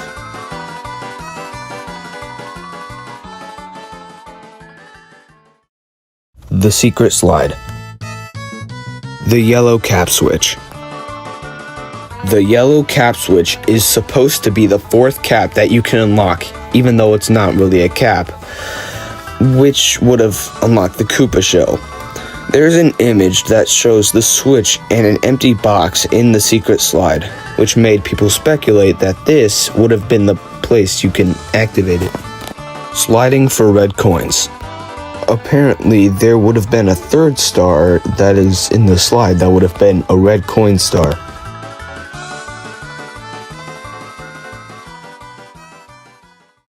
The Secret Aquarium. Aquarium Limbo. In some copies of Mario 64, the Aquarium Limbo can be found in place of the Secret Aquarium. This place is identical, but there are some differences, like how the aquarium has the Big Boo's Haunt skybox and darker lighting, and also the lack of coins. Because of this, the player has no choice but to let Mario slowly drown. Wing Mario over the rainbow. Walking on the rainbows. In some copies, there is a rainbow path leading to a lone cloud with a star on it. However, the rainbows are purely cosmetic in the actual stage. So, yeah, I don't know what this is talking about. Or you could just use the wing cap to get to the star. I don't know. How would you even walk on them? I don't know why this entry isn't called the star on like the lonely cloud or something. Because there's just one path that you can walk on that's stated, not. I thought like there was going to be every rainbow that you can walk on, but, you know, I'm wrong. Wing Mario over the starry sky. Wing Mario over the starry sky is an anomalous form of Wing Mario over the rainbow found in some copies of Mario 64. It is accessed by the internal clock anomaly during nighttime. The clouds are said to be replaced with star platforms and the skybox becomes nighttime, and there are several towers from Tower of the Wing Cap around the level. You still have to collect 8 red coins, that's still like the main mission. Temperature Oddity. Strangely, Wing Mario over the rainbow is considered a cold level. This is because if Mario stands still, he plays a shivering animation. Why? Nobody knows. Tower of the Wing Cap. Inside the tower. In some personalized copies of Super Mario 64, the player can enter one of the 5 towers in the level. This is usually done by flying into a cracked window or just a cracked wall, leading to a small sub-level. This sub-level spawns the player at the bottom of the tower, requiring them to platform to get a star. However, sometimes you can end up at the bottom and you can end up at the top and must go down instead of up. This level does ironically not use the wing cap, but instead uses cannons to get to the top. Flying into the sun. In some personalized copies of Mario 64, it is possible to fly into the sun that is on top of the level, which would send the player to a stage similar to Lethal Lava Land. The mission in this level is to collect 8 red coins, nothing more than that. Cavern of the Metal Cap. Break the crystals. In some copies of Super Mario 64, there is a secret mission in Cavern of the Metal Cap. Reports claim that the player would have to use Metal Mario to break 5 crystals by punching or kicking, reminiscent of the secret stars or the silver stars from 64DS. After breaking all of them, the player will be rewarded with a star. Buzzy Beetles. Buzzy Beetles are enemies that first appeared in the original Super Mario Bros. And would have appeared in Super Mario 64. These enemies are similar to Spinies, but without the spikes, and the shell is blue, and also their eyes are red. And they act similar to Koopas. They roam around and chase the player when spawning them, and after stomping on them, the player can ride on the shell. But yeah, that's basically it. It's basically just a spiny shell and a Koopa, but, Buzzy Beetle, of course. Vanish Cap under the moat. Behind the wall. In some copies of Super Mario 64, there's a secret mission in Vanish Cap under the moat where you have to use the invisible cap to go through a wall, to get a star. Most of the time, the wall is slightly transparent, but the AI sometimes forgets to change the wall's appearance. That silly AI, that little rascal, him. But okay, can I leave now? Bowser in the Dark World. Big Goomba. In some copies of Mario 64, a Big Goomba appears as a mini-boss in Bowser in the Dark World. They appear in the way of the player's path, and to defeat them takes 2 to 5 hits. When defeated, they can drop either of these things: a red coin, several coins, a power star, or some other weird collectible. I don't know, it really depends on your copy. Bowser in the Fire Sea. Podoboos. Podoboos are lava bubble enemies that first appeared in Super Mario Bros. Game, in the first Super Mario Bros., and have been reported to appear in Bowser in the Fire Sea. These enemies jump from the lava and damage the player upon contact. Nothing much more than that. It's just an enemy being reinserted from the Super Mario Bros. Series. Nothing too special. Bowser in the Sky. Fwoosh. In some copies of Super Mario 64, Fwooshes, those cloud enemies from Tall Tall Mountain, can appear in Bowser in the Sky. But don't, of course. But it would be cool if they appeared in more than one stage. But, yeah, that's kind of lame for the last stage in the game. But it is also the last stage in the game, so it's not going to have much of anything at all. That's literally the only personalization on there, besides the Mystery Goomba, which isn't personalization, it's just a glitch.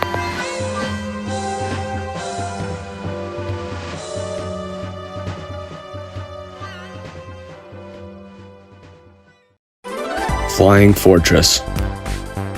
Flying Fortress is a lot like Wild's Fortress in aesthetics and design, but has different missions. This also contains several placeholder strings and unused dialogue, which leads people to believe that this area was cut early into the game's development. A big difference in this level compared to Wild's Fortress is of course the tower sub-area where you would fight King Womp. There are several smaller differences in the level, but I don't feel like covering them. The missions in this level are To the Tippy Top, Subtle Slide Down, Box Near the Alcove, Secrets in the Garden, Risky Hunt for 8 red coins, Climbing Fortress Tower, and presumably a 100 coin mission. On July 4th, 2020, a mini-map texture was found in the files for Flying Fortress, but this, along with the mini-maps, went unused. Hollow Horror Halls. Hollow Horror Halls is an anomalous level found in Super Mario 64, which has been described as a ghastly labyrinth of corridors. Upon entering this level, a message will appear saying that Mario will never escape the maze of deceit unless he finds all 5 secrets. The rooms that are in this level are described as barren, with flames being the only consistent part of these rooms. Some rooms have boo paintings or large holes on the floor. Also, some rooms are chained off, requiring the player to get the Vanish Cap, and one of these rooms also holds a star. The Starry Night Skies. The Starry Night Skies is described as a vast, cloudy landscape. The level is very big, potentially due to major level expansion. This level reportedly has unused assets and is very hard to navigate. Throughout this level are towers, a flying ship, but mostly appears as a ghost ship, and a wishing well, which usually associates with a mission. There are the basic enemies like Fly Guys, Goombas, Lakitus, Boos, and Scuttlebugs.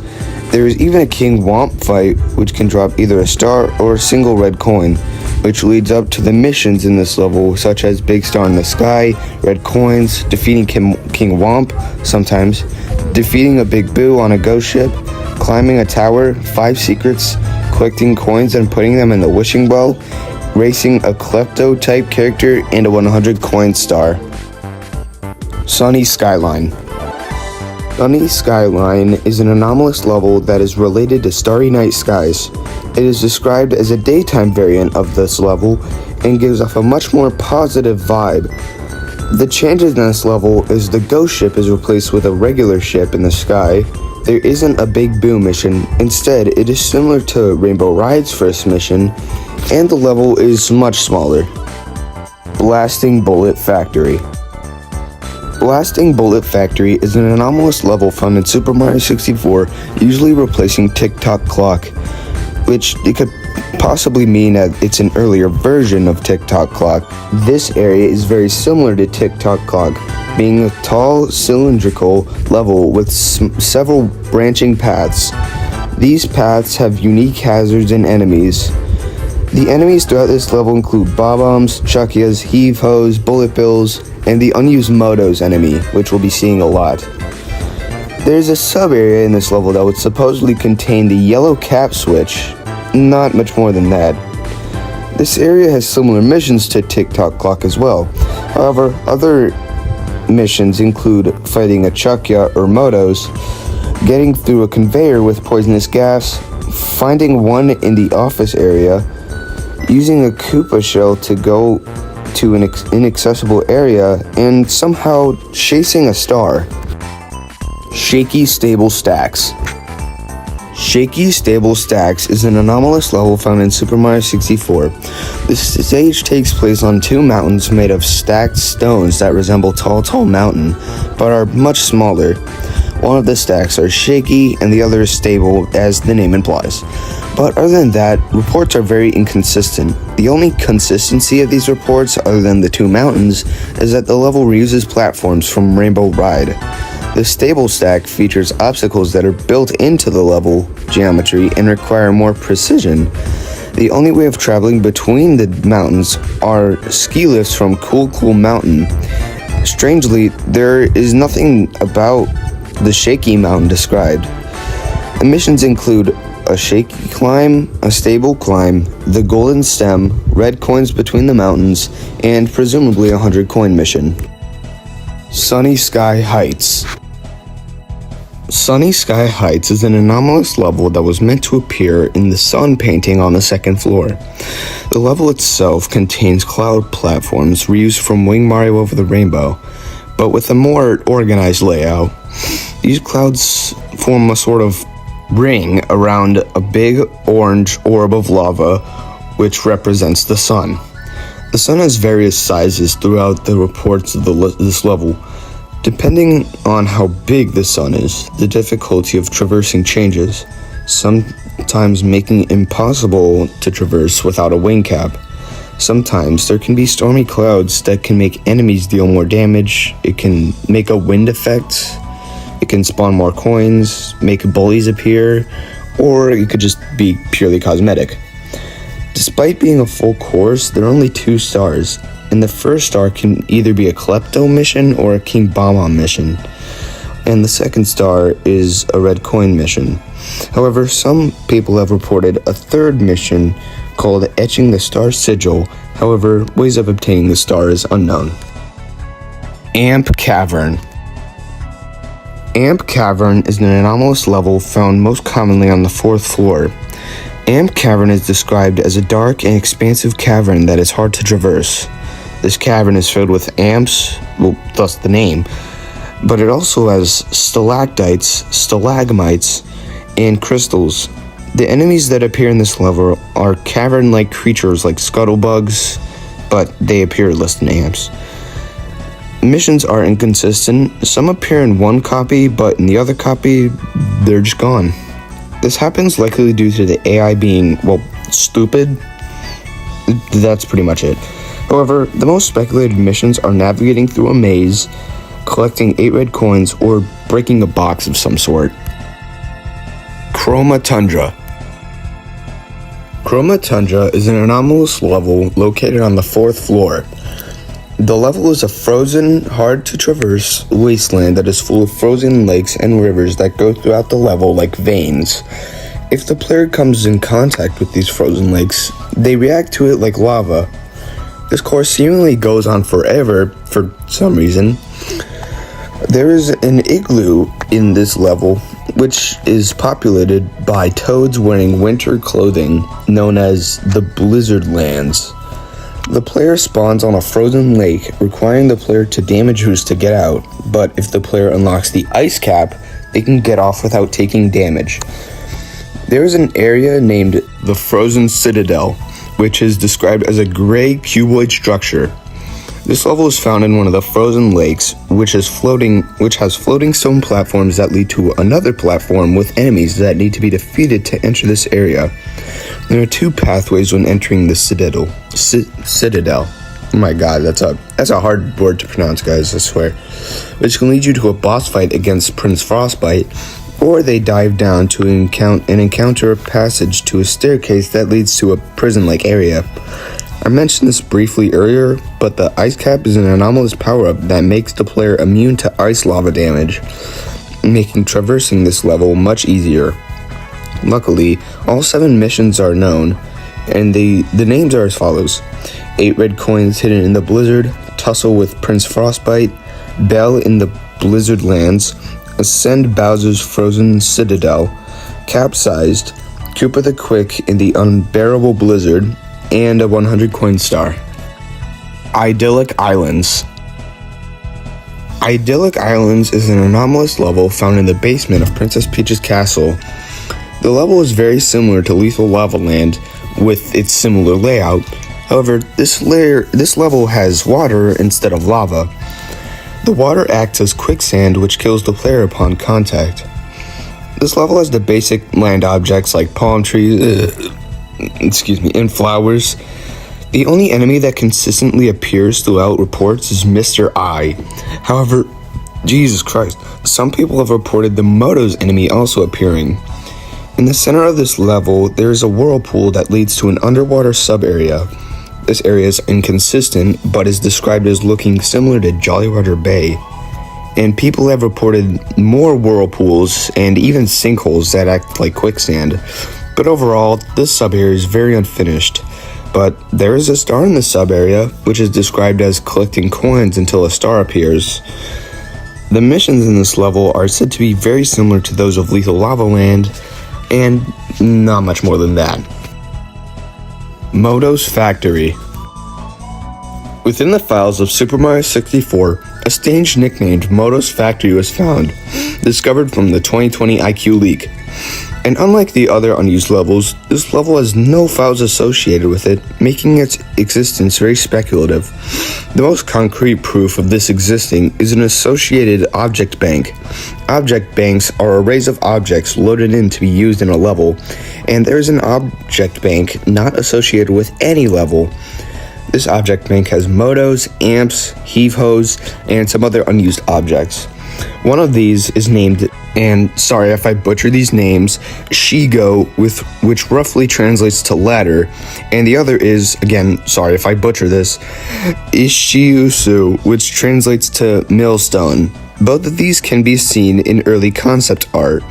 There are 6 missions that are associated with this level, which are as follows: star-powered contraption, bridge above with 8 red coins, inside the machine, climb high, get star, 5 secrets in the bay, motos get to work, and probably a 100 coin star. This level was thought to be the same as Blasting Bullet Factory, but of course the mission names don't line up. Oil Slick Shore. Oil Slick Shore is an anomalous level that can take the place of Hazy Maze Cave.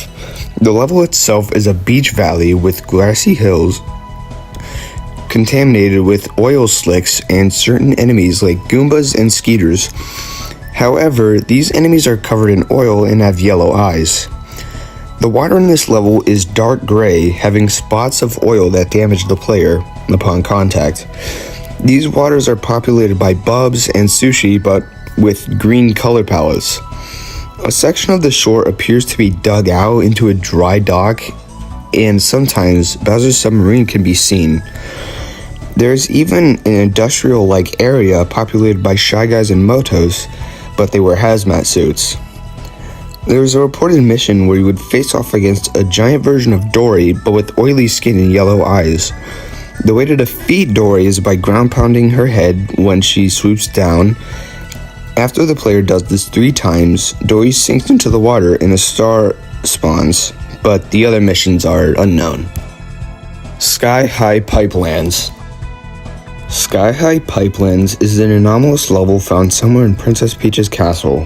The level itself is described as a large, cloudy area with several large pipes that flow throughout the level. Some pipes are normal, some have gusts of air that can send Mario upwards, and some spew water. Some reports say that you can see Womp's Fortress from very far away, but it isn't reachable. Scattered throughout the level are Goombas, Womps, Fly Guys, and Chuckyas. The missions are mostly speculation, but the most common reported are 100 coins, 8 red coins, and reaching the top of a pipe. Other uncommon missions are navigating through a pipe maze or activating a specific pipe that floods part of the level. Red Moon Monastery. Red Moon Monastery is an anomalous level found in an anomalous area in Princess Peach's castle called the Lunar Tower. The stage is described as a church-like building surrounded by a forest. This church is filled with red booze, dry bones, and Mr. Eyes. Under the church, there is a basement which has most of the booze in this level, which can give off a star when they're all defeated. In these catacombs, there's usually a key that unlocks a door to the boss fight, most commonly described as a series of hallways, slopes, and trapdoors that eventually lead to the boss's fight area. But we'll talk a bit about the boss later. But for now, the missions in this level include Over the Chancel, which is located in the first room, and defeating a certain amount of booze in the basement, which can either spawn a star or a big boo fight. Other speculated missions include finding a key to unlock a room, 8 red coins, breaking a box in the catacombs, going through stained glass via the Vanish Gap, and fighting a mini-boss described as a robed flying cultist with a Shy Guy mask that throws fireballs at the player. When defeated, it drops a key to the main boss of the level, the Spectral Scourge. The actual boss fight is very underwhelming, with it just being a retextured version of IROC with the lethal lava land face but bright blue. But some say these arms can summon amps or spit fire, but nothing is confirmed. Piranha Valley. Piranha Valley is an anomalous level found on the 4th floor of Princess Peach's castle. This level is described as a more jagged version of Bob-omb Battlefield, having the same grassy aesthetic, but with low cliffs and plateaus that make the level more difficult to traverse. Other than that, there aren't many details regarding this level, though people say that it is similar geometry to Bob-omb Battlefield. Also, there are huge patches of grass and thorny vines. Many reports suggest that there is an underground ravine sub-area, which is a narrow passage made up of green rock platforms over a bottomless pit. And at the end, there is a boss fight against a large, multi-headed piranha plant that was said to have a redder color palette nicknamed the Hydra plant. It attacks by spitting fire or thrashing its heads towards the player. On the other hand, attacking this boss differs, but it's usually said to be ground pounding its heads or coming in contact with its heads with the metal cap. The missions in this level are vague because people don't really care to mention them, but the most common mission is defeating a certain amount of piranha plants, But the other missions include using the wing cap to find a star in the sky, another Koopa the Quick mission, 5 secrets in the flower fields, defeating the Hydra plant, and an 8 red coin mission in the sub area. Pleasant Falls. Pleasant Falls is an anomalous level found in the basement and supposedly unlocks Luigi as a playable character. The level itself resembles Tall Mountain, but with several waterfalls that lead to rivers. And the area is built around these waterfalls. Some say that there are small mountains that surround the big one, but this is uncommon. There have also been reported beach-like area connected to the large body of water, which the rivers usually lead to. The first 6 missions in this level are dedicated to unlocking Luigi, in which the 6th mission is the one that actually involves in rescuing Luigi.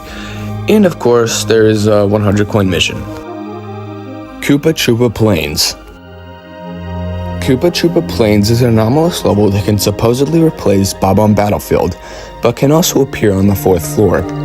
This level is described as a large, grassy, and vast area with hills scattered around. This level is populated by Koopas, Goombas, Bob-ombs, and Chuckyas. The player starts on a dirt pile which branches off into different paths that lead to many different places, like a barn, a hill with a giant Koopa shell, leading to a wing cap box, and one leading to a boss fight. The missions in this level include a red coin mission, a wing cap required mission, a Koopa the Quake mission, and a boss fight with Hookbill from Yoshi's Island for the SNES.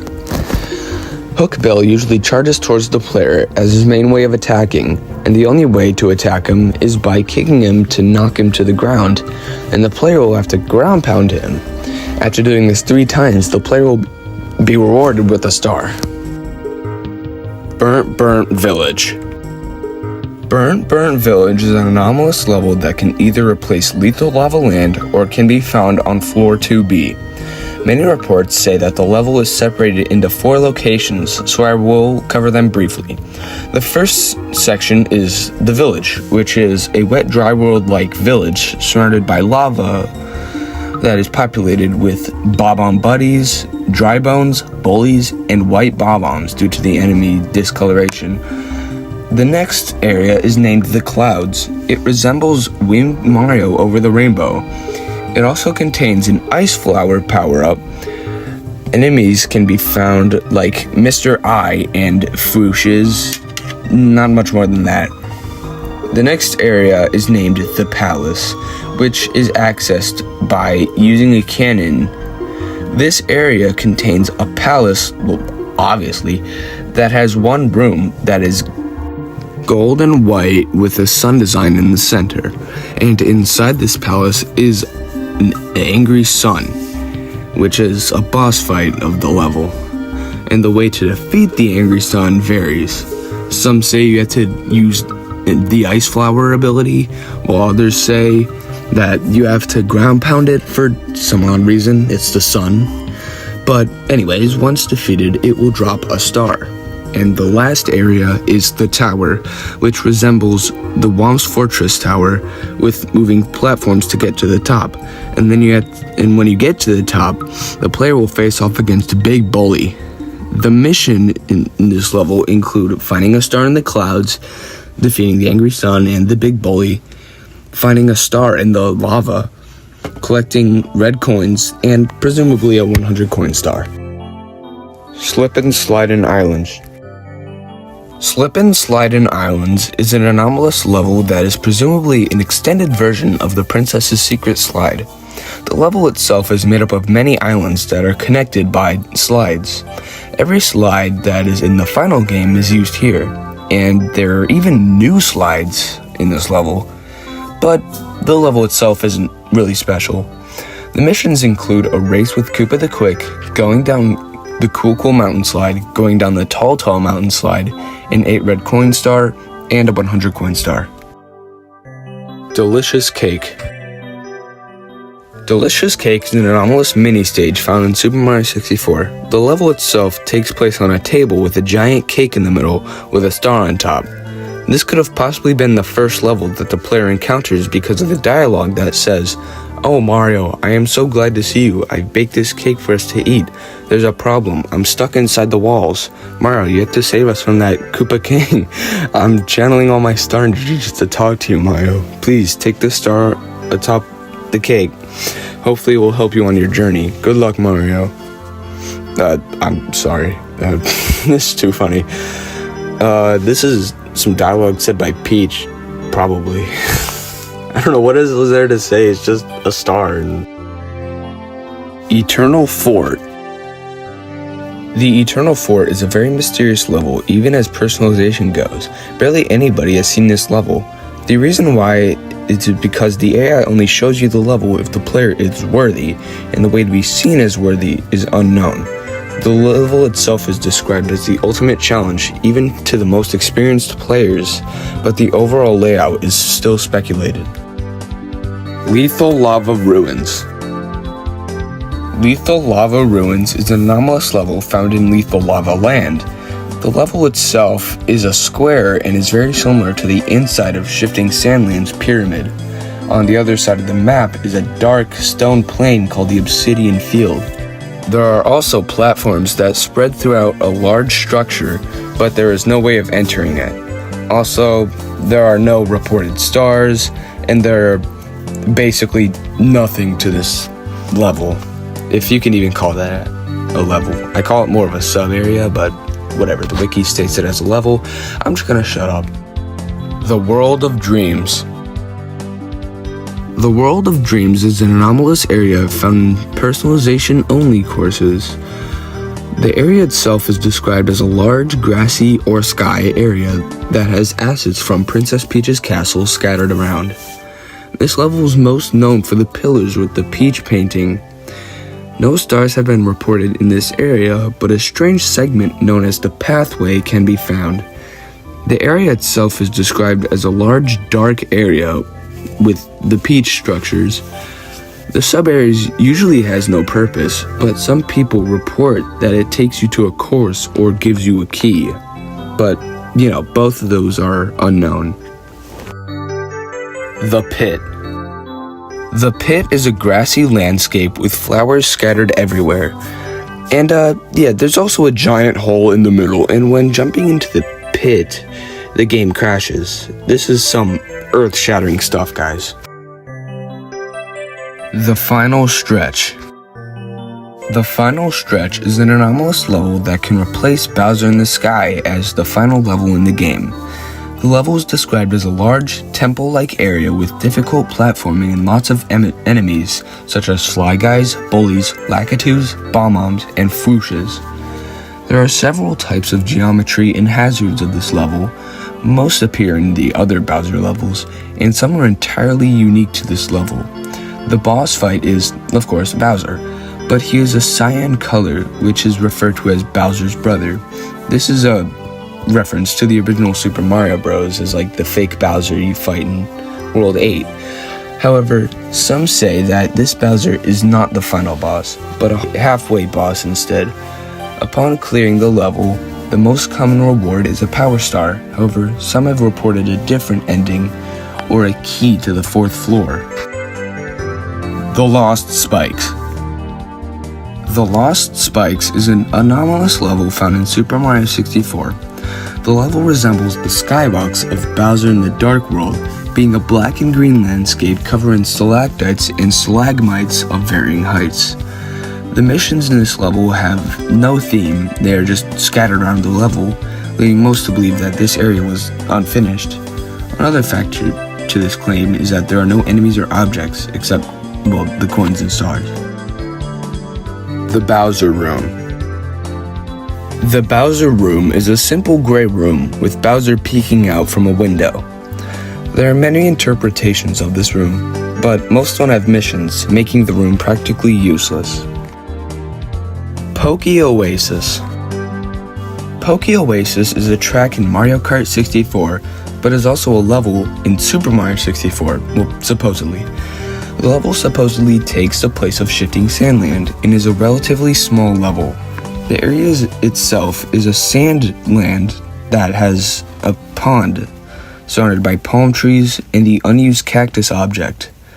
The enemies include Pokies, Klepto, Dry Bones, the Angry Sun, Bubs, and Bloopers. The most common missions in this level are collecting 8 red coins, found at the bottom of the lake, taking it from Klepto, and a race with Koopa the Quick. Seriously, why does every single anomalous course have to have a Koopa the Quick mission? Bowser and the Furious Tempest. Bowser and the Furious Tempest is an anomalous level found in Super Mario 64. The level is described as being similar to Lethal Lava Land, being a sea of lava with platforms scattered throughout. Sometimes, the submarine from Dire Dire Docks can be found in this level. But, where it's placed, it's unknown. And also, why would it be in a lava level? Anyways, at the end of the level, there's a Bowser fight that's similar to the Bowser and the Fire Sea fight. After defeating it, it can reward the player with a star, a key, or a medal that can possibly unlock like a power-up or something. Bowser in the Broken Realm. Bowser in the Broken Realm is an anomalous level found in Super Mario 64. The level resembles a large pink void made up of Princess Peach's castle, similar to the World of Dreams. The level also has enemies that aren't seen in Bowser levels, like piranha plants. Before fighting Bowser, the player can appear in Peach's castle with doors that lead to nowhere, can soft lock the game, or can lead to another anomalous area. The Bowser fight itself is the same as all the others, but after defeating him, the level doesn't end, but instead, the level begins to collapse and then you get to run to a specific area. And what happens after that? I don't know. Gentle Garden. Gentle Garden is described as a backyard next to an unenterable house. Scattered throughout the level is the unused dancing flower effect. Sometimes this level can manifest with a new ending. If it does, there's a big star in the middle that triggers this new ending that reportedly unlocks Luigi. But if it doesn't have a new ending, it is just a regular course with enemies and stars. I'd also like to point out that the painting texture is the same texture as Metal Mario. Just thought that was cool. I mean, the level isn't real, so who even cares? Ocean Depths. The Ocean Depths is an anomalous level that can replace any water level. This level is described as a large, dark body of water that seemingly goes on forever, of course. Many people feel unnerved by the lack of music and the creepy, empty nature of this level. But it is also impossible to escape with the pause menu. Some reports say that when swimming far enough, you can encounter a rock cavern that can lead to Peach's Castle, Cavern of the Unagi, or crash the game, or simply can contain an Unagi that will attack the player to block off the entrance. Not much more than that. I mean, it's literally just an endless body of water, so. Red Hot Temple. Red Hot Temple is an anomalous level found in Lethal Lava Land. On top of the volcano, there's a door that leads to the pool of red liquid that can lead to Cavern of the Metal Cap and Hazy Maze Cave. But the level itself has a red coin mission and a boss fight with King Bully, which is similar to a big bully, except you have to knock him in the lava 4 times, and when defeated, he will drop a star. Kind of reminds me of Chief Chili from the DS remake. Remember that? I brought that up. Yeah. Ice Cold Outpost. Ice Cold Outpost is an anomalous level found in Snowman's Land. The level itself is described as a snowy military base-like area filled with Mr. Blizzards, Spindrifts, and Snuffits. The most commonly reported missions are collecting red coins, finding 5 secrets, reaching the top of the base, and traversing through a giant rolling snowballs. Vanish Mario in the Pipeland. Vanish Mario in the Pipelands is an anomalous level found on the 4th floor of Peach's Castle. The level is very similar to Wing Mario Over the Rainbow, but uses pipes instead of rainbows. The pipes are caged off, requiring the Vanish Cap to access the rest of the level. The most common missions in this level are touching 5 crystals, finding a star in the largest pipe, collecting 8 red coins, defeating 5 piranha plants. Some reported PD piranha fights, but it's unknown whether this is legit or not. Well, this entire thing is fake. Why am I doing this? Metal Mario in the Depths. Metal Mario in the Depths is an anomalous level found on the 4th floor. Just like the last entry, this level is somewhat similar to Wii Mario Over the Rainbow. The level starts on a cloud platform with a metal cap on it and abyss of water below. Entering the water without the metal cap results in death, making it the only way of traversing this level. The missions in this level include collecting red coins and fighting an anomalous boss named the Metallic Monster. And either there is no way of defeating this boss, or I didn't care to put it down. I find the latter to be the most plausible theory.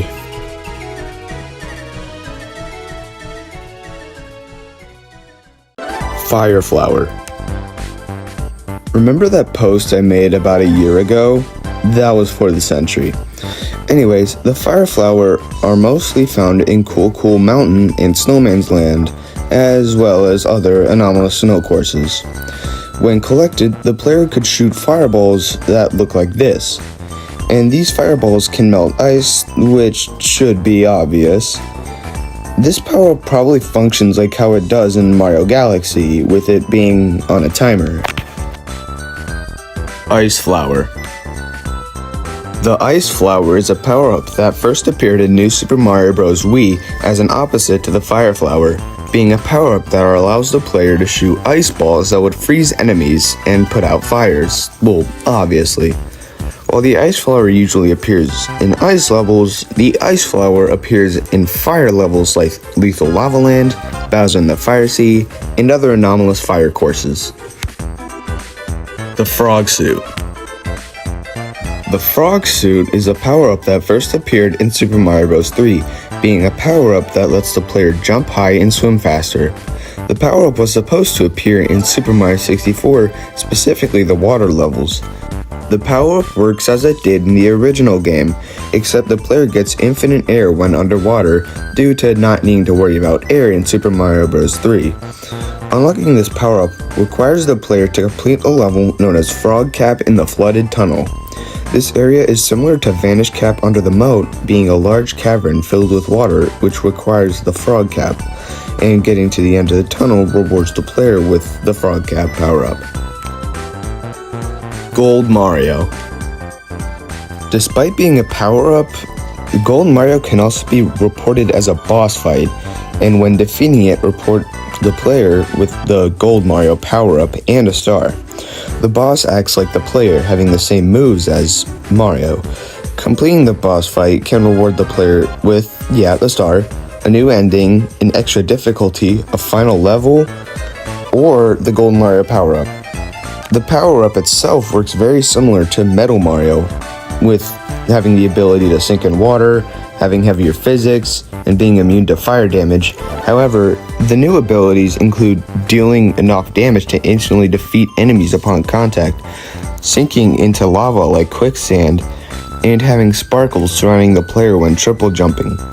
The ways I'm unlocking this include just activating the metal cap and it can be there, replacing it, or defeating Gold Mario boss fight.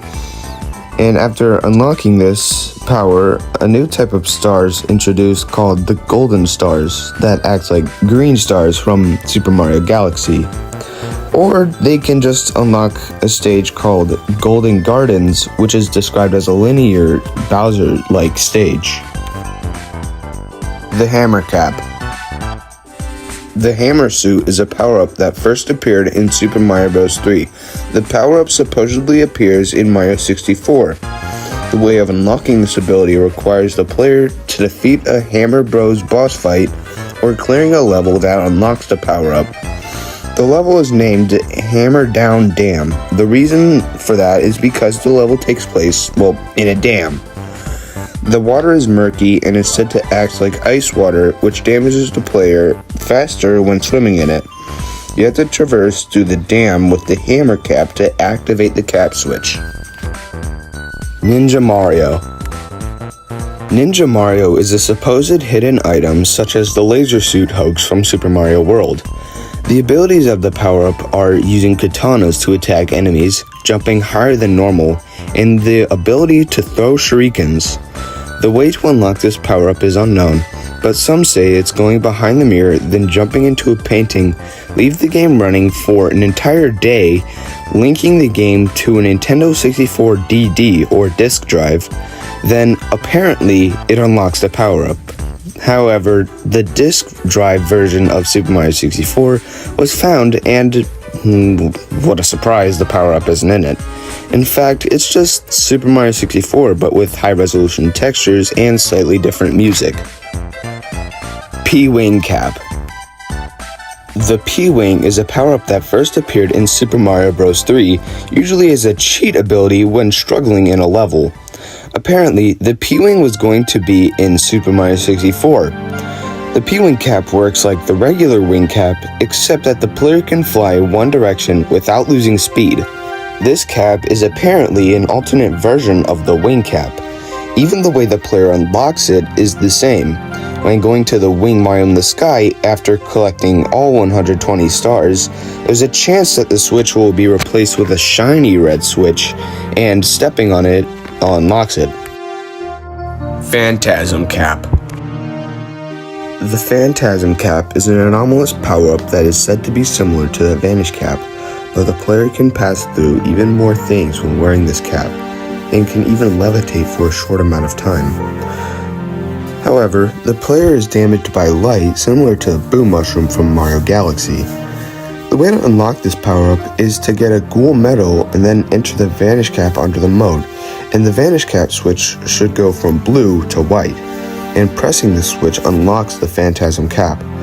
But the other two ways include finding a newer version of Vanish Cap under the mode somehow, and finding a secret basement in Big Boo's haunt, which reportedly resembles the Big Boo battle area from the DS remake. The Purple Box. It's not really a specific power-up, but is described as an anomalous type of the regular boxes, except, well, it's purple. These purple boxes can be found anywhere in the game, replacing the regular yellow boxes.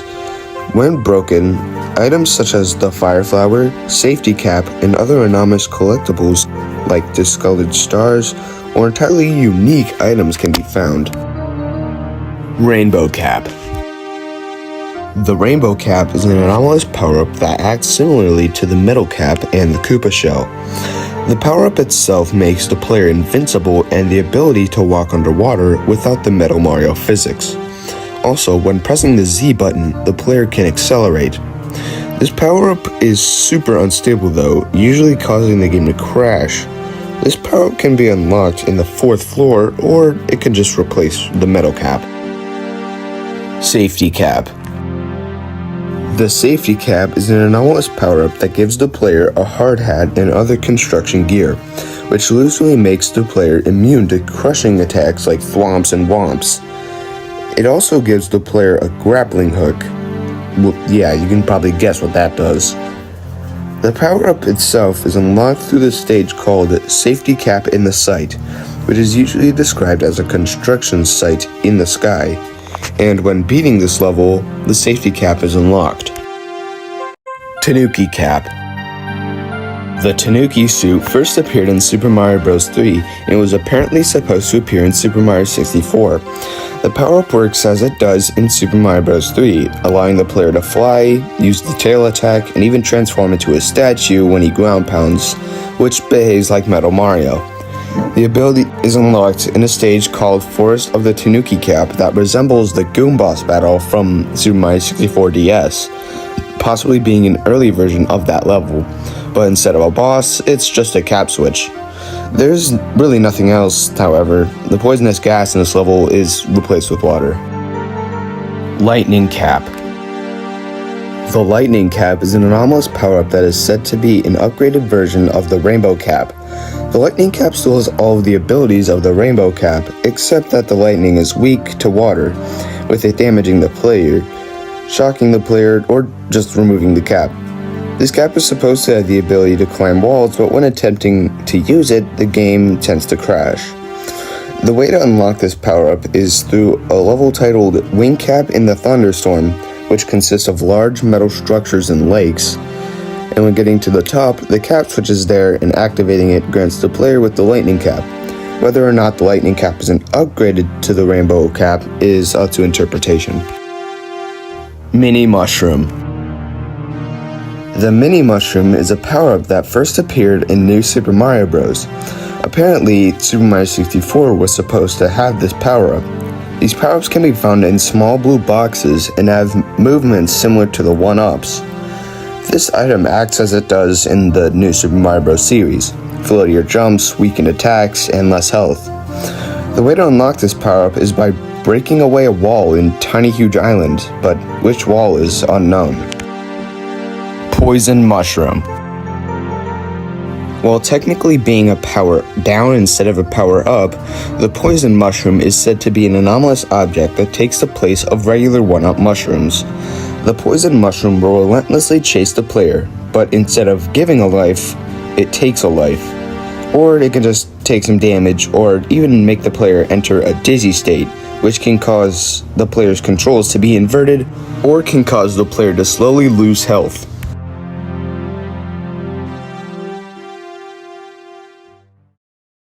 Big Bully's Key.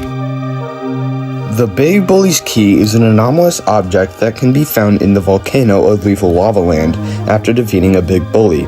However, the wiki states that the way of getting the key is by defeating a Big Bully in other levels that they normally don't appear in, such as Blasting Bullet Factory, Bowser in the Fire Sea, and other lava courses. The function of this object is to, open the doors. The doors that it can possibly open include many places in the basement, the door to Lethal Lava Ruins, the back of the courtyard, a door behind Dire Dire Doc's portal, the stone structure in Bowser in the Fire Sea, somewhere along the hills of Snowman's Land, the cabins in Cool Cool Mountain, the ice structures in Snowman's Land, and the inside of the igloo. I don't know how a key would unlock half of those things, but whatever, it's not even real. Special Coins. Special coins are coins that are different colors and have different effects on the player, and I will list all of them off now. The first is the green coin. These coins don't add to the coin counter, but they instead add 3 health. Next are the orange coins. These coins count as 0.5 coins and add 2 health. Next are the purple coins, also known as the poison coins, and you could probably guess what they do. They subtract a coin from the counter and 1 health.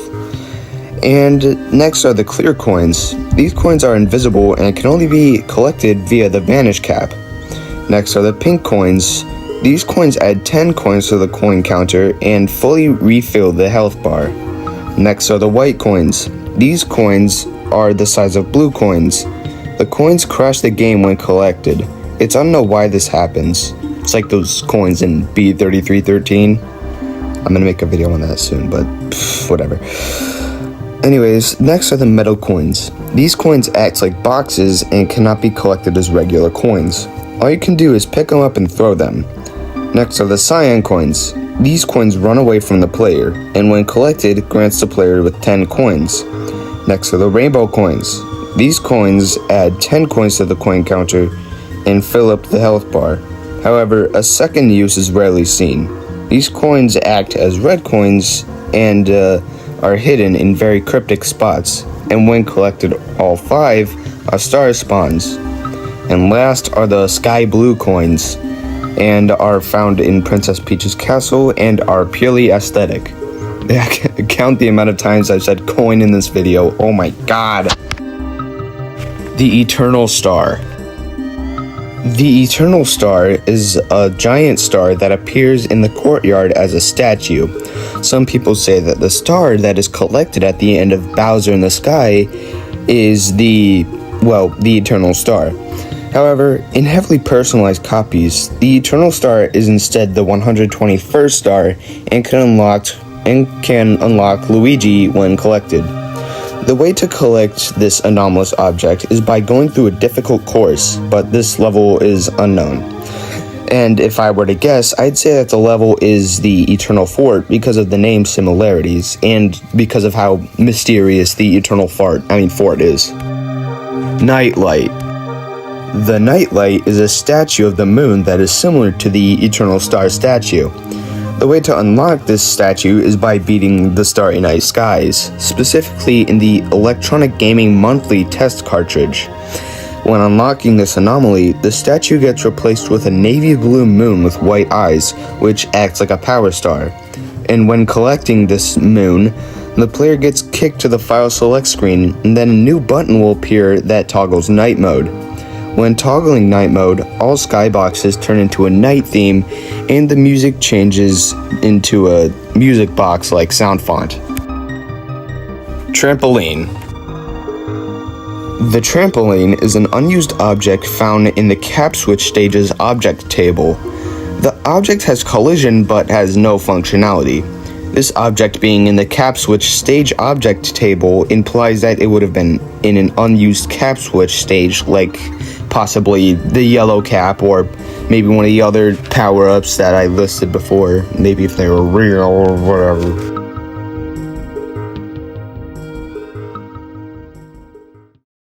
Goomba anomalies. Mystery Goomba. The Mystery Goomba is an anomalous enemy found in Bowser in the Sky. On this part of the level, there are 2 Goombas, but there are supposed to be 3. Though for a split second, you can notice that there is a 3rd Goomba in the Death Zone. If you want more detail on this entry, Panenkoic 2012 goes into better detail and can explain it better than I ever could. Enemy discoloration. This is gonna be a recurring theme in these enemies. Anyways, I will list all of the colors that supposedly appear. The first is the blue Goomba, which appears in cavern-like levels and also references the underground color schemes in the original Mario Bros. The second is the gray Goomba that can be found in Bowser levels that references the castle color scheme in, the original Super Mario Bros. The next is the red Goomba, which are faster and turn around faster, which means they follow the player more efficiently. Next is the yellow Goomba, which don't try to chase the player, they just ignore them, I guess. Next is the purple Goomba, which will flee from the player instead of chasing them. Next is the orange Goomba, which acts like a regular Goomba, but burns the player upon contact. Next is the teal Goomba, which acts like a regular Goomba, but they take multiple hits to defeat. And when they have 1 hit point left, they flee like the purple Goomba. And finally is the white Goomba, which can dig through the ground and jump out randomly like the Monty Moles. Spike helmets. Apparently, Goombas can wear spiked shells on their heads that resemble a spiny shell. When the players touch to jump on it, it causes them to take damage, requiring a punch or kick to defeat them. Goomba Tower. Goomba Towers first officially appeared in Super Mario 3D Land. However, this formation is said to appear in Super Mario 64. This tower can be 4 to 6 Goombas tall, requiring the player to knock them down by punching and kicking. A star can reportedly spawn when defeating all of these Goombas, named Goomba Tower Takedown. This star counts as a castle's secret star, or that's what I'd assume. Floating Goombas. The floating Goombas first appeared in Super Mario 3D World, and only appeared in Super Mario 3D World. These Goombas can reportedly be found in Super Mario 64. These Goombas float in water with little floaties, but they act like normal Goombas. If I were to guess, I'd say that these enemies would appear in Tiny Huge Island, because that's where Goombas and water appear. However, some say that these Goombas can appear floating in lava as well, but this has yet to be confirmed. Paragoomba. The Paragoombas are enemies that first appeared in Super Mario Bros. 3. These enemies are most commonly found in Rainbow Ride, but can also appear in Bob-omb Battlefield. The behavior of this enemy changes throughout reports. While some say it's a simple reskin, while others say that it can fly in a fixed pattern, while others report that they fly freely around the level and chase the player when they enter their range. Bob-omb anomalies. Enemy discoloration. The first is the pink Bob-omb, which have been reported to appear in regular Bob-omb levels, such as Bob-omb Battlefield, Tick-Tock Clock, if they appear there. I don't know. This enemy uses the same texture of the Bob-omb Buddy, which makes the player think that it's just a regular Bob-omb Buddy, but when in reality it's a Bob-omb that just explodes right in their face when they get close to it. This means that the AI is quite the troll, if you tell me. They're quite silly. Next are the blue Bob-ombs, which when they explode, bubbles splash out of them, which were possibly intended for water levels, even though they don't appear there. Because like water bubbles, you know, okay, shut up. Next are the red bombs that are covered in spikes that typically appear in lava levels that shoot spikes when exploding. Next are the orange bombs that burn the player upon exploding. And lastly are the white bombs that don't damage the player upon exploding, so they just explode without doing any damage. That's weird. So what's the point of them? Hats. Apparently, Bob-omb Buddies can appear black in personalized copies like the rest of the Bob-ombs. However, these NPCs can be told apart from their hats that resemble patrol caps worn by military personnel. Disarming. Apparently, in some personalized copies, if the player picks up then immediately puts down the Bob-omb, then it would be unable to explode, then goes back to their normal activities. Nothing more to that. Koopa anomalies. First is the blue Koopa, which doesn't drop its shell when defeated and is also a reference to the Super Mario Bros. Underground stage theme. Color palette, I guess. And the second is the red Koopa, which drops a kickable shell that can bounce off walls and damage enemies. But you can't fool me, I know this is just an unused enemy in Super Mario 64 DS. Yeah, you silly goober, you think you could get me? Piranha Plant anomalies. Enemy discoloration. First is the blue Piranha Plant, which are like the blue Goomba that only appear in cavernous levels and references the underground color scheme from Super Mario Bros. Again. Next is the green Piranha Plant, which spits fire like the ones in Tiny Huge Island, but the existence of this one is debatable. Finally is the purple Piranha Plant, which damages the player over time after contact, like poison. Faster sleep.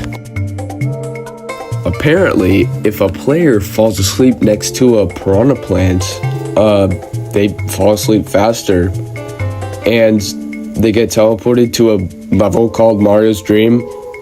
That's it. That's literally it. I'd explained Mario's Dream, but I did levels last time, so I'm not going to do it again. Bullet Bill anomalies.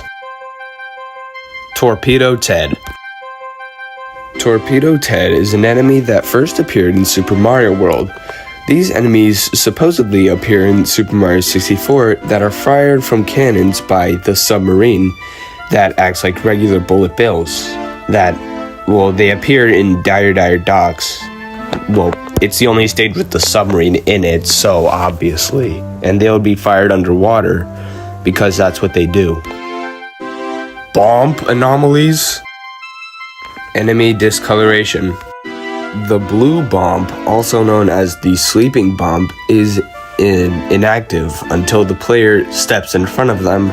Then they wake up and start to rapidly push. And no, I'm not gonna Photoshop a little picture because I don't care about these enemies and I did not know their name before writing this script. Thwomp anomalies. Silent thwomps. For some reason, people claim that the sound that thwomps make doesn't play whenever it activates. This is probably a glitch, but who knows? Maybe it's the spooky AI. This is stupid. Modern thwomps. Apparently, people have claimed that instead of the blue blocks that they are in the original game, they can look like how they do in the modern games, with them being gray and with spikes on them. And they probably work how they do in B3313, which is a really cool hack that I might make a video on someday. Ooh, sneak peek. Enraged Thwomp. Some players claim that their thwomps are red and are much more active. And some even claim that the thwomps chase the player when they are in range. Sleeping Thwomp. This entry is similar to the blue bombs, which is the enemy discoloration. When the player is far away from the thwomps, they aren't active, but when the player is in a certain distance, the thwomps become active and go into their enraged state and turn red and chase after the player and blah blah blah blah blah. Thwomp anomalies. Enemy discoloration. First are the blue womps, which send shockwaves when face planting, and next are the red thwomps that spawn in groups of 2 to 8 and give the player a red coin when defeated. Beta womps. While the womps we see today are bluish gray, they have red eyes and big mouths. Back then, in early versions of the game, they were more purple and had little dot eyes, big cartoony angry eyebrows, and silly angry pouty mouths. In fact, the hands of this beta model are on the final model, and whether it's an oversight or not is unknown. I find it strange that they left this on there. Unagi anomalies. Early model. In the files of Super Mario 64, an early model of the Unagi can be found. The model is very basic, with its body being plain yellow, and it also looks a lot more goofy than scary. I personally see this as more of a placeholder textured model, because there's no way that was originally planned to be in the final game. Mr. Blizzard anomalies. Melting. In some personalized copies, people have reported that snowmen have the ability to melt into water. This is probably a remnant of the unused fire ability, because I don't know what else this would be used for. It's not like they would appear in a fire level. Unique designs. While the snowmen in the final game have, well, nothing but an arm with a glove on it, many personalized copies have the snowmen wear scarves and top hats that have carrot noses and other basic snowmen traits that you'd see in like a cartoon. Boo anomalies. Boo hordes. In anomalous courses like Big Boost Forest, people have reported boos spawning in large groups. These can either spawn normally or they can spawn after defeating a big boo fight. Tongues. Some people report that boos have fully modeled tongues in their model that they use to possibly mock the player. That's it. It's like the boo buddies from Super Mario World, where some of them, they have their tongues and stuff. Whatever. There's not a lot to this. Anyways. Enemy discoloration. First is the pink boo, which can spawn a platform upon defeat. Next is the red boo, which can reverse the player's controls when they damage them. Next is the yellow boo, which shocks the player upon contact and can only be defeated via the metal cap. Next is the black boo, which explodes when defeated. Next is the gray boo, which hides in small spaces and rewards the player when found. Well, that's actually the last one. God damn it. Why am I bad at writing scripts? Mad piano anomalies. Enemy discoloration. First are the brown pianos, which can be defeated with a ground pound, and finally are the purple pianos, which lunge towards the player, making it harder to escape them. Negative emotional aura. Similarly to Wet Dry World, the Mad Piano also gives off negative emotions of dread and discomfort, probably because they relentlessly chase the player when they come into range, or because of the sound it makes while chasing the player. Defeating.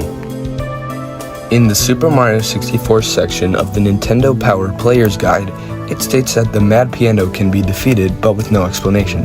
However, this is a false statement, as any attacks result with the player taking damage. However, in the DS remake, this rumor lives on. If you somehow enter Big Boo's haunt as Yoshi, you could use eggs to stun the Mad Piano, allowing Yoshi to ground pound it and defeat it once and for all. But this, again, is probably false. Mr. Eye anomalies. Red eye. People have reported that the iris is red instead of blue. This version of Mr. Eye requires more spins to defeat, and the projectiles can be replaced with glitched objects that aren't supposed to be shot out. And the big Mr. Eye can also have a red iris, which goes as you would think. Watery Mr. Eye. Apparently, Mr. Eye can feature tears that shoot out while they are spinning, but they don't do any damage. But when they aren't defeated, the tears can make ponds, which makes Mario slippery. That's it. Variants. When Mr. Eye appears in different levels, they have different behaviors and looks. Like how they can appear in Jolly Roger Bay and have an eye patch on them, but they don't attack and you can't really defeat them, so they're basically useless. They can have magnifying glasses, which makes their projectiles bigger and faster, and sometimes they have eyelids that prevent them from spinning. Moving eye. In some reports, Mr. Eye isn't stationary like he is in the final game, but can follow Mario, making him hard to defeat. However, this movement is very buggy because he can get stuck on walls, and he can fall through the floor. He can just stop randomly, and even can teleport back to spawn. Scuttlebug anomalies. Environment reaction. In haunted levels such as Big Boo's Haunt or Hazy Maze Cave, scuttlebugs can hang from the ceilings and lunge towards the players when approached, like Buzzy Beetles from Super Mario World. However, these are the only two levels that they appear in, and they don't do any of these things. Scuttlebug Cavern. Scuttlebug Cavern is an anomalous level that consists of several square-like rooms filled with scuttlebugs. There's also a reported area that is a maze from Hazy Maze Cave, but without the safe spots. Then you have to face off against Queen Scuttlebug, which is a boss, but, of course, with a common theme in anomalous levels, the boss fight is never explained. Scuttlebug Jamboree.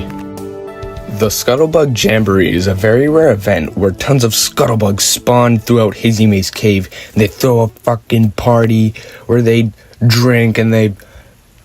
I don't know. Monty Mole anomalies. Bomber moles. Bomber moles are versions of Monty moles that throw bombs instead of rocks. Rocky Wrench. Rocky Wrenches first appeared in Super Mario Bros. 3 and supposedly appear in Super Mario 64. These alternate versions of Monty Moles throw straight moving wrenches instead of rocks and come out of manholes. Swooper anomalies. Enemy discoloration. The only alternate colors that swoopers can have is the green swooper, which is a reference to their Super Mario World appearance. That's it. Bully anomalies. Enemy discoloration. First are the cyan bullies, which use the chill bullies texture and are basically chill bullies. Purple bullies use the Chucky texture and look super cool. And then there's the red bullies, which are faster and burn the player upon contact. Back down. Back down is an unused animation where bullies put their feet in the air, presumably after they run into Mario or something. Flamethrower anomalies. Enemy discoloration. Can you even consider this an enemy? Whatever. The fires just blue instead of red. The only reason I included this is because it looked cool. Klepto anomalies. Anomalous objects. Klepto can apparently hold many glitched objects like a blue star, but I already talked about it, Goombas that they can apparently drop onto the player, and other glitched objects like shells and coins. Pokey anomalies. Headless. Some people claim that Pokies spawn without a head and they move spastically, making them impossible to defeat. But can't you just hit all of the body parts and then it'll disappear? Or will they just endlessly regenerate? Whatever, I don't really care. Cactus variant. People have reported that Pokies are made up of the unused cactus texture, matching their Super Mario Bros. 2 counterpart. This is kind of like an enemy discoloration, but I refuse to do any more of those. Negative emotional aura. Many players report feeling afraid of Pokey, and I can definitely see why. He has the eyes of a FNAF character and is consistently looking at the player and does not fit the jolly charm of the game. In fact, I like the beta version of the Pokies more because they look stupid, but they're goofy and they have charm. Tox box anomalies. Emotional aura.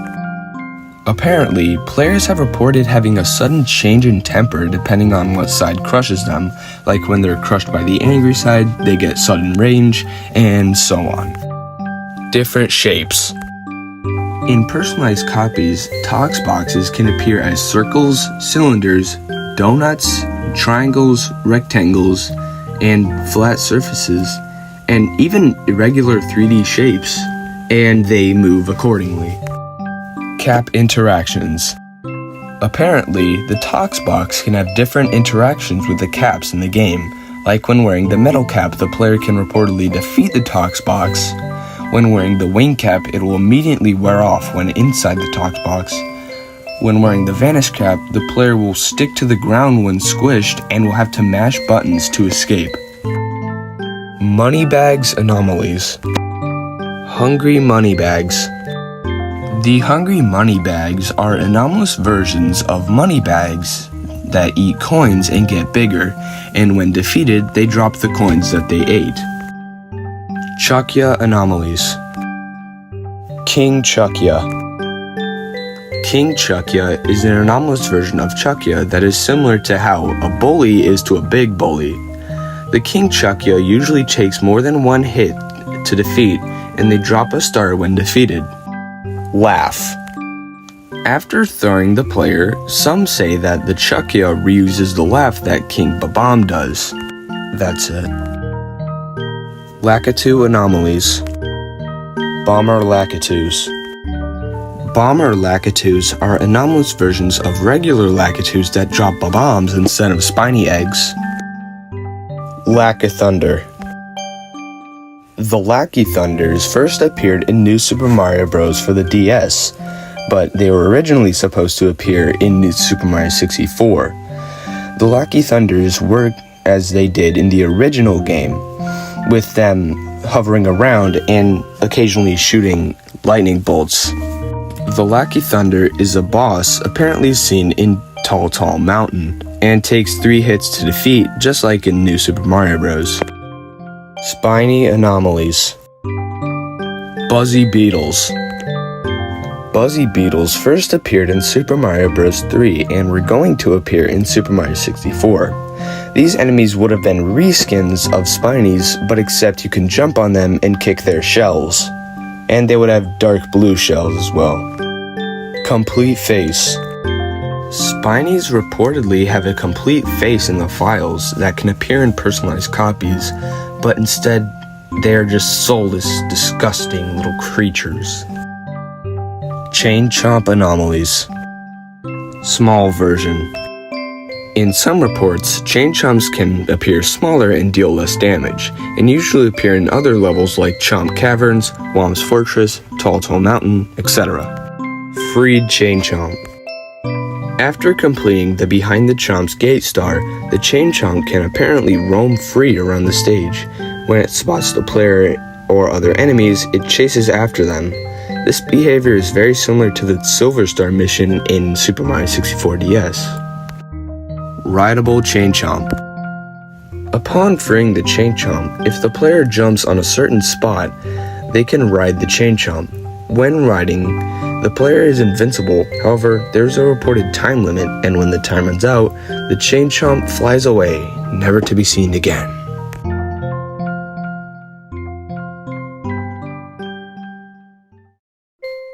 Rex. The Rex enemy first appeared in Super Mario World and apparently appeared in Super Mario 64 as well, usually in grassy areas like Bob-omb Battlefield or the castle grounds. These enemies behave like they did in Super Mario World. They run around and take 2 hits to defeat instead of 1. Eerie. Eerie's first appeared in Super Mario World and apparently appears in Super Mario 64. These ghostly dinosaurs would behave like boos, but they could fly towards the player in groups, and they even have a boss version named Grand Eerie. This boss replaces the big boo fight and acts as such. However, they do have a new ability to spit blue flames.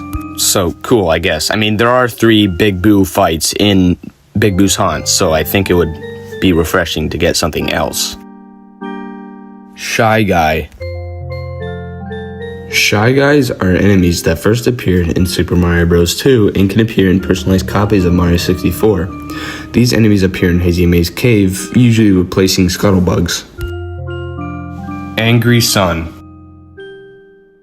The Angry Sun first appeared in Super Mario Bros. 3, and due to the 2020 IQ leak, were supposed to appear in Super Mario 64. It is believed that this enemy would appear in sand courses such as Shifting Sandland, and it would work as it did in Mario 3, but in a 3D environment. Ukiki. The Ukiki appears in Tall Mountain and is not hostile, but is an asshole that can steal the player's cap. However, some players report him being hostile and becoming a clone of Mario that is brown and purple instead of the regular red and blue. There's a Luigi variant too that is blue and purple, so that's cool. The Ukiki has the same moves as the player and will not rest until you perish. Dry Bones. Dry Bones first appeared in Super Mario Bros. 3 and are apparently a reskin of the Koopa enemy. However, when they are jumped on, they just fall apart and become inactive for a short amount of time before becoming alive again. Some say that the enemy can be defeated with a metal cap, but this is unconfirmed. These Dry Bones have a mummy variant when they appear in Shifting Sandland, but these variants have no behavior changes and just look cool. Probably have never seen it. Hopper. Hopper is yet another unused Mario 64 enemy discovered in the 2020 IQ leak. Similar to the unused Blarg enemy, this enemy has an untextured model with only 1 surviving animation and no behavior. So these enemies are probably scrapped at the same time and their behavior is unknown. Motos. The Motos enemy was yet another enemy discovered in the 2020 IQ leak and resembles a circular deep blue robot. This enemy has many unused animations tied to it and speculated behaviors. Because of that, this enemy was probably cut later into the game's development. Enemy Toads. The enemy toads are anomalous versions of the kind NPCs that help the player, but instead they cause harm. They have black spots and vests and have an evil face. These enemies share a behavior with Goombas, but they are bigger and deal more damage. Prisoner Toad. Prisoner Toad, or known as Todd, is an unused enemy or NPC that appears in Mario 64. They either ask for the player to free them from a cage, or they are more mischievous and take stars or other important collectibles, requiring the player to chase them. This character resembles a toad, but is taller and has 1 cataract eye. Mimics.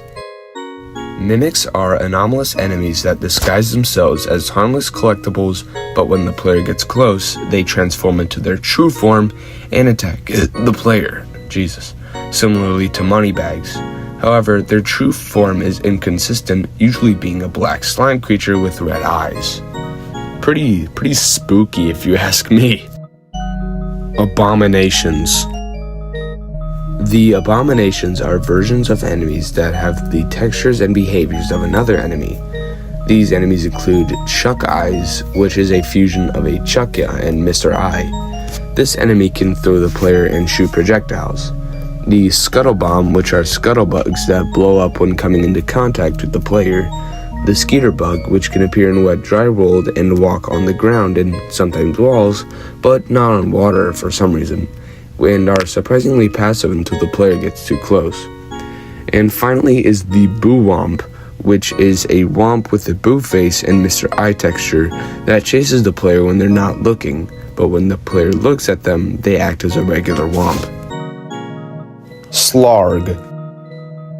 Slargs are weird water creatures that resemble the Loch Ness Monster and are unused enemies from Mario 64. These creatures inhabit the water levels and spew acid towards the player if they get too close. Birdo. Birdo is an anomalous character who first appeared in Super Mario Bros. 2 and can replace Yoshi on the castle roof, but instead of being a kind NPC, they challenge the player to a fight. The ways to defeat vary, but in most cases the player will need to kick sweep or ground pound them 3 times. They can attack the player by spitting eggs towards the player and even fire. Upon defeat, they can either give a star, a key, or can warp the player to a secret level. But the level does not exist, so entering it causes the game to crash. Birthday Toad. The Birthday Toad is an anomalous NPC that can appear on any floor. When talking, it says, blank days until my birthday. The number of days can be anything, from days to years. If the player plays the game on Toad's birthday, instead of spawning on the castle grounds, they will be teleported to a black room with a cake and a birthday toad behind it. If you talk to him, he simply says, light it up! And a lighter spawns behind the player. Lighting the candle causes the toad to say, it's my birthday! Thank you, Mario! I'm so happy!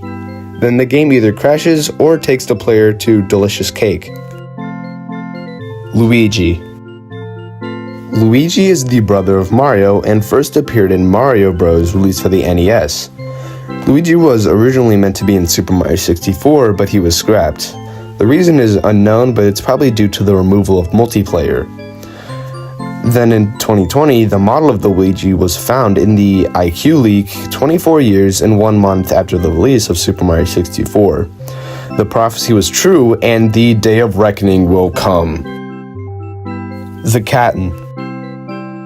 The Captain is an NPC that appears in Jolly Roger Bay and says that there is a treasure in the sunken ship and that the player needs to open the chest in a certain order, but he'll never tell. There are some changes to his text, but covering all of them will take forever. So yeah, he's just an NPC supposed to be in the first mission of Jolly Roger Bay. Yeah, cool. The Castle Keeper. The Castle Keeper is an anomalous enemy that can appear on the second floor of the castle and has the appearance of a placeholder circle. It basically slowly chases the player if they move too fast or jump and ground pound, but do no damage due to it being unfinished. So to all those rumors about the one sign in the second floor, thinking that, something was gonna appear if they were loud, I guess that was true all along. The Silhouette. The Silhouette is a pitch-black version of Mario that roams the castle walls. He can jump into paintings and use doors, but is silent. While it mostly appears in the castle, it can appear in levels. This Mario only wanders around the game and cannot collect any stars or coins, and is not hostile to the player because, well, they can't even get close to him before he disappears forever. Junker. Junker is a character that first appeared in Mario & Luigi Bowser's Inside Story, however, is reported to be in Super Mario 64 as well. Junker is described as a large pink trash can with yellow oval eyes. They have metal tube arms, vacuum-like hands, and also have brown feet. Apparently, the player would have to go run around him until he's dizzy. They don't need to throw stuff at him or something. I don't know. Chain Chomp. Apparently, the Chain Chomp can replace King Bob-omb's place on the top of the summit as a boss fight. However, it's not changed at all. You just have to ground pound the post 3 times to release it. Not really a boss fight, but, to each their own. Queen Thwomp. There's a king thwomp, so the opposite of that would be a queen thwomp, right? I mean, it's common sense. Anyways, the queen thwomp is a pink thwomp that is twice the size of a regular one. When she ground pounds the floor, the player will need to punch her 3 times to defeat her. Okay, sure, whatever. Mad Piano. The Mad Piano is apparently a boss fight in Big Boo's Hunt in some personalized copies. Yeah, that's right. The spooky, scary piano that traumatized a generation of children is a boss fight. And he's absolutely pitiful. He just takes 3 ground pounds to defeat. Wow, really creative there, guys. How about, yeah, that's so cool. Flaming Face. The Flaming Face is a boss fight that can appear in Lethal Lava Land. This fireball takes the appearance of the fireball from the painting. It attacks by shooting fireballs, and it does this until it shrinks into nothing. So it's just dodging. Okay, at least it's more creative than the stupid piano boss fight. I'm gonna stop. I'm sorry, guys. Power Pokey. The Power Pokey is a boss that can appear in Shifting Sandland, which takes the appearance of a Pokey but with 10 body segments. It is defeated like a regular Pokey, which is by destroying its face. Snowy Spindrift. The Snowy Spindrift is a boss that can appear in Snowman's Land and is just a regular Spindrift with blue petals that takes 3 hits to defeat. I feel like most of these are just regular enemies that take more hits to defeat, but whatever. PD Piranha.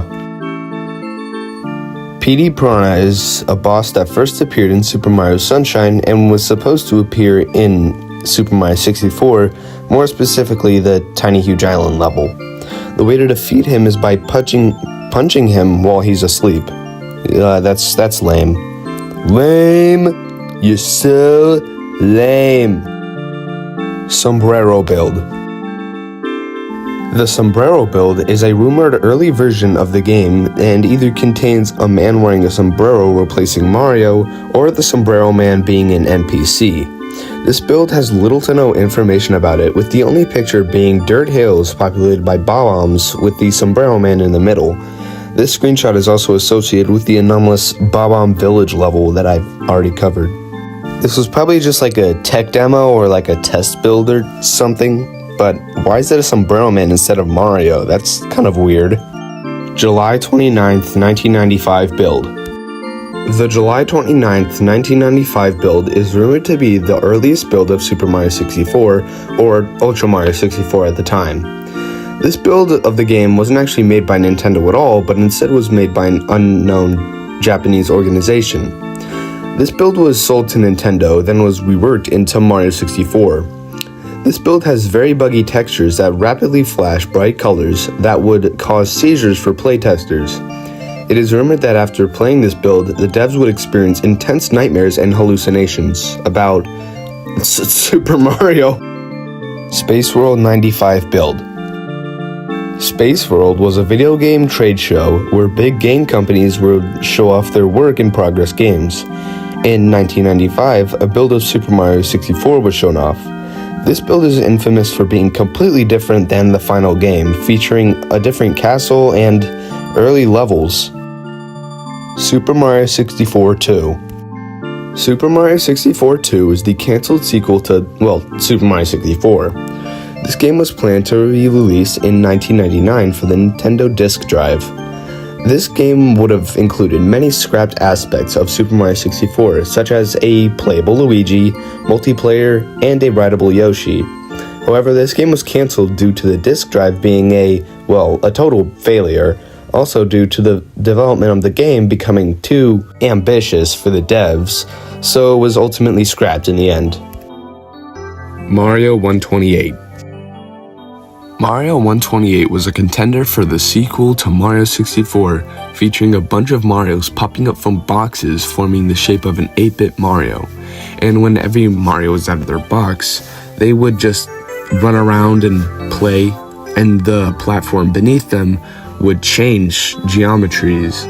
Then, after all the Marios do their sing and dance, the platform that they stood on would turn into a pizza and launch all 128 Marios into the void, never to be seen again. Until it reset. This game was never released due to it being a tech demo for other Nintendo games like Pikmin, so that's cool. Mario's Adventure. Okay, this entry is huge, so strap in. It's literally the Wow Waluigi of Mario 64.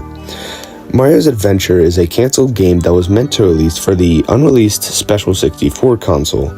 This game is compared to Mario 64 2 due to their similar nature. The story of this game is that dark power stars fall from the sky and infect living creatures that roam the Mushroom Kingdom, which just so happened while Bowser is kidnapping a princess, so Mario does what he does and embarks on a quest to collect power stars and save the princess.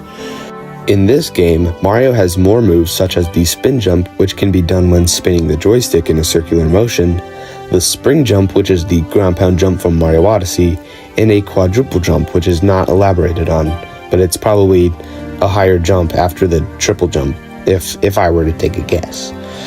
This game also has a new type of star called the Dark Star. There is one Dark Star per level that can be obtained by defeating the level's boss. There's also the magic barriers that block off some levels that can be passed by collecting enough power stars. There are also power-ups that include the 3 main casts from Mario 64, ice gloves that can break through ice, and there are references to a frog cap that I talked about in the last video. This game contains 5 levels and 3 sub-levels. Each level has 6 stars including the Dark Stars. The first area is Mario's house, which is similar to the one seen in Paper Mario that cannot be entered. There are pipes that lead to various levels, however they are blocked off until the required power stars are collected. The first level is Flower Fields, which is a grassy plain populated by Goombas and Bob-ombs, and the boss named Evil Flower. Real creative there. This level is one of the unfinished side of this game as seen in this image. The second level is called Glacial Grotto, which is an underground icy cavern populated by spindrifts, scuttlebugs, and spindles.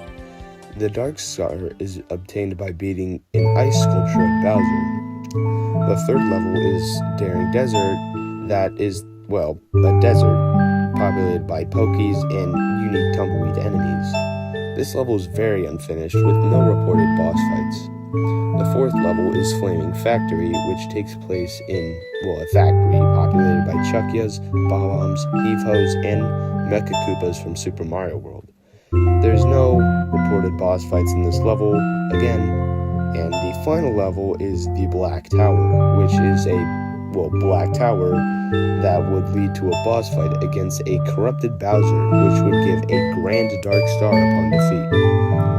The first sub-level is Toad's Shop, which the player can purchase power stars by using coins that they've collected along their journey. The second sub-level is Warp Pipe Junction, which is a maze of pipes which need to be fixed. When the pipes are fixed, a star will spawn. Finally, the third sub-level is the Jail, which is a generic box that cannot be escaped. It's almost like an anti-piracy thing. Anyways, the ending of the game would have a cutscene where Mario would collect the Grand Dark Star, then fly around the tower as it crumbles, while scattering power stars in the progress. However, this doesn't cause more power stars to appear like it might, hint at. Okay, it's done. Oh my god, this was a trip. I mean, it's like Wow Waluigi types of, quality.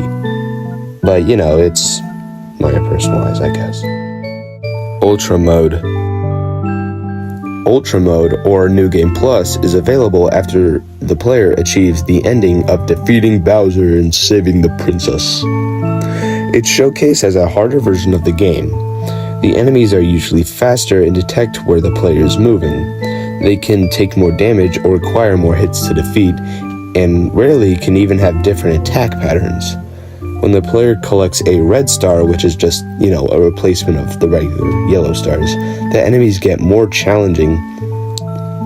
While most players report playing as Mario, Luigi can actually be a playable character and would be mostly cosmetic, besides Toad's dialogue, which states that Luigi is their only hope now that Mario is gone. That's dark. It's either implying that he's dead or that he's just not here. Helpful items such as coins, 1-ups, and power-ups are a lot less commonly seen throughout this mode. This mode usually removes all other personalization features like levels, areas, and mechanics. Except for the second basement for some reason. I don't know. Bad ending. The bad ending is found when the maximum number of stars that are needed to complete the game aren't collected, or dying in the final level of the copy. These endings usually include the princess not being saved, but it can actually depict some dark scenarios, like the castle being destroyed. Save your ending. For those who are wondering, the good ending is just the normal vanilla Mario 64 ending. Anyways, this ending is completed after getting the bad ending, collecting 70 stars, then beating Bowser. Then the castle will return to its former glory and the princess will be saved. But wouldn't the castle be destroyed? Or is that just something that rarely happens? Other character ending. This ending is unlocked after beating the game with a character who isn't Mario, such as Luigi, Yoshi, Toad, or some other character. It is just like the regular ending, but with the specific character being thanked by the princess instead of Mario. Luigi ending. That's right, the tall man in green gets his own statue and his own ending. So lucky. Anyways, the Luigi ending is accessed by, unlocking Luigi. This is activated by going to the Eternal Star statue, then holding up a star to it. This will unlock him as a playable character. After he's unlocked, the player will be teleported to Gentle Gardens. Collecting a star there will trigger the ending, however, the actual contents of this ending is unknown. So, whatever. Personalized ending. The personalized ending is unlocked after you have defeated the AI. You've played all its games, made it through every attack and every flashing texture, every anomaly. You did it. You unlocked the true ending to Super Mario 64. And also the ending of every copy of Super Mario 64 is personalized. And by extension, the series on this channel.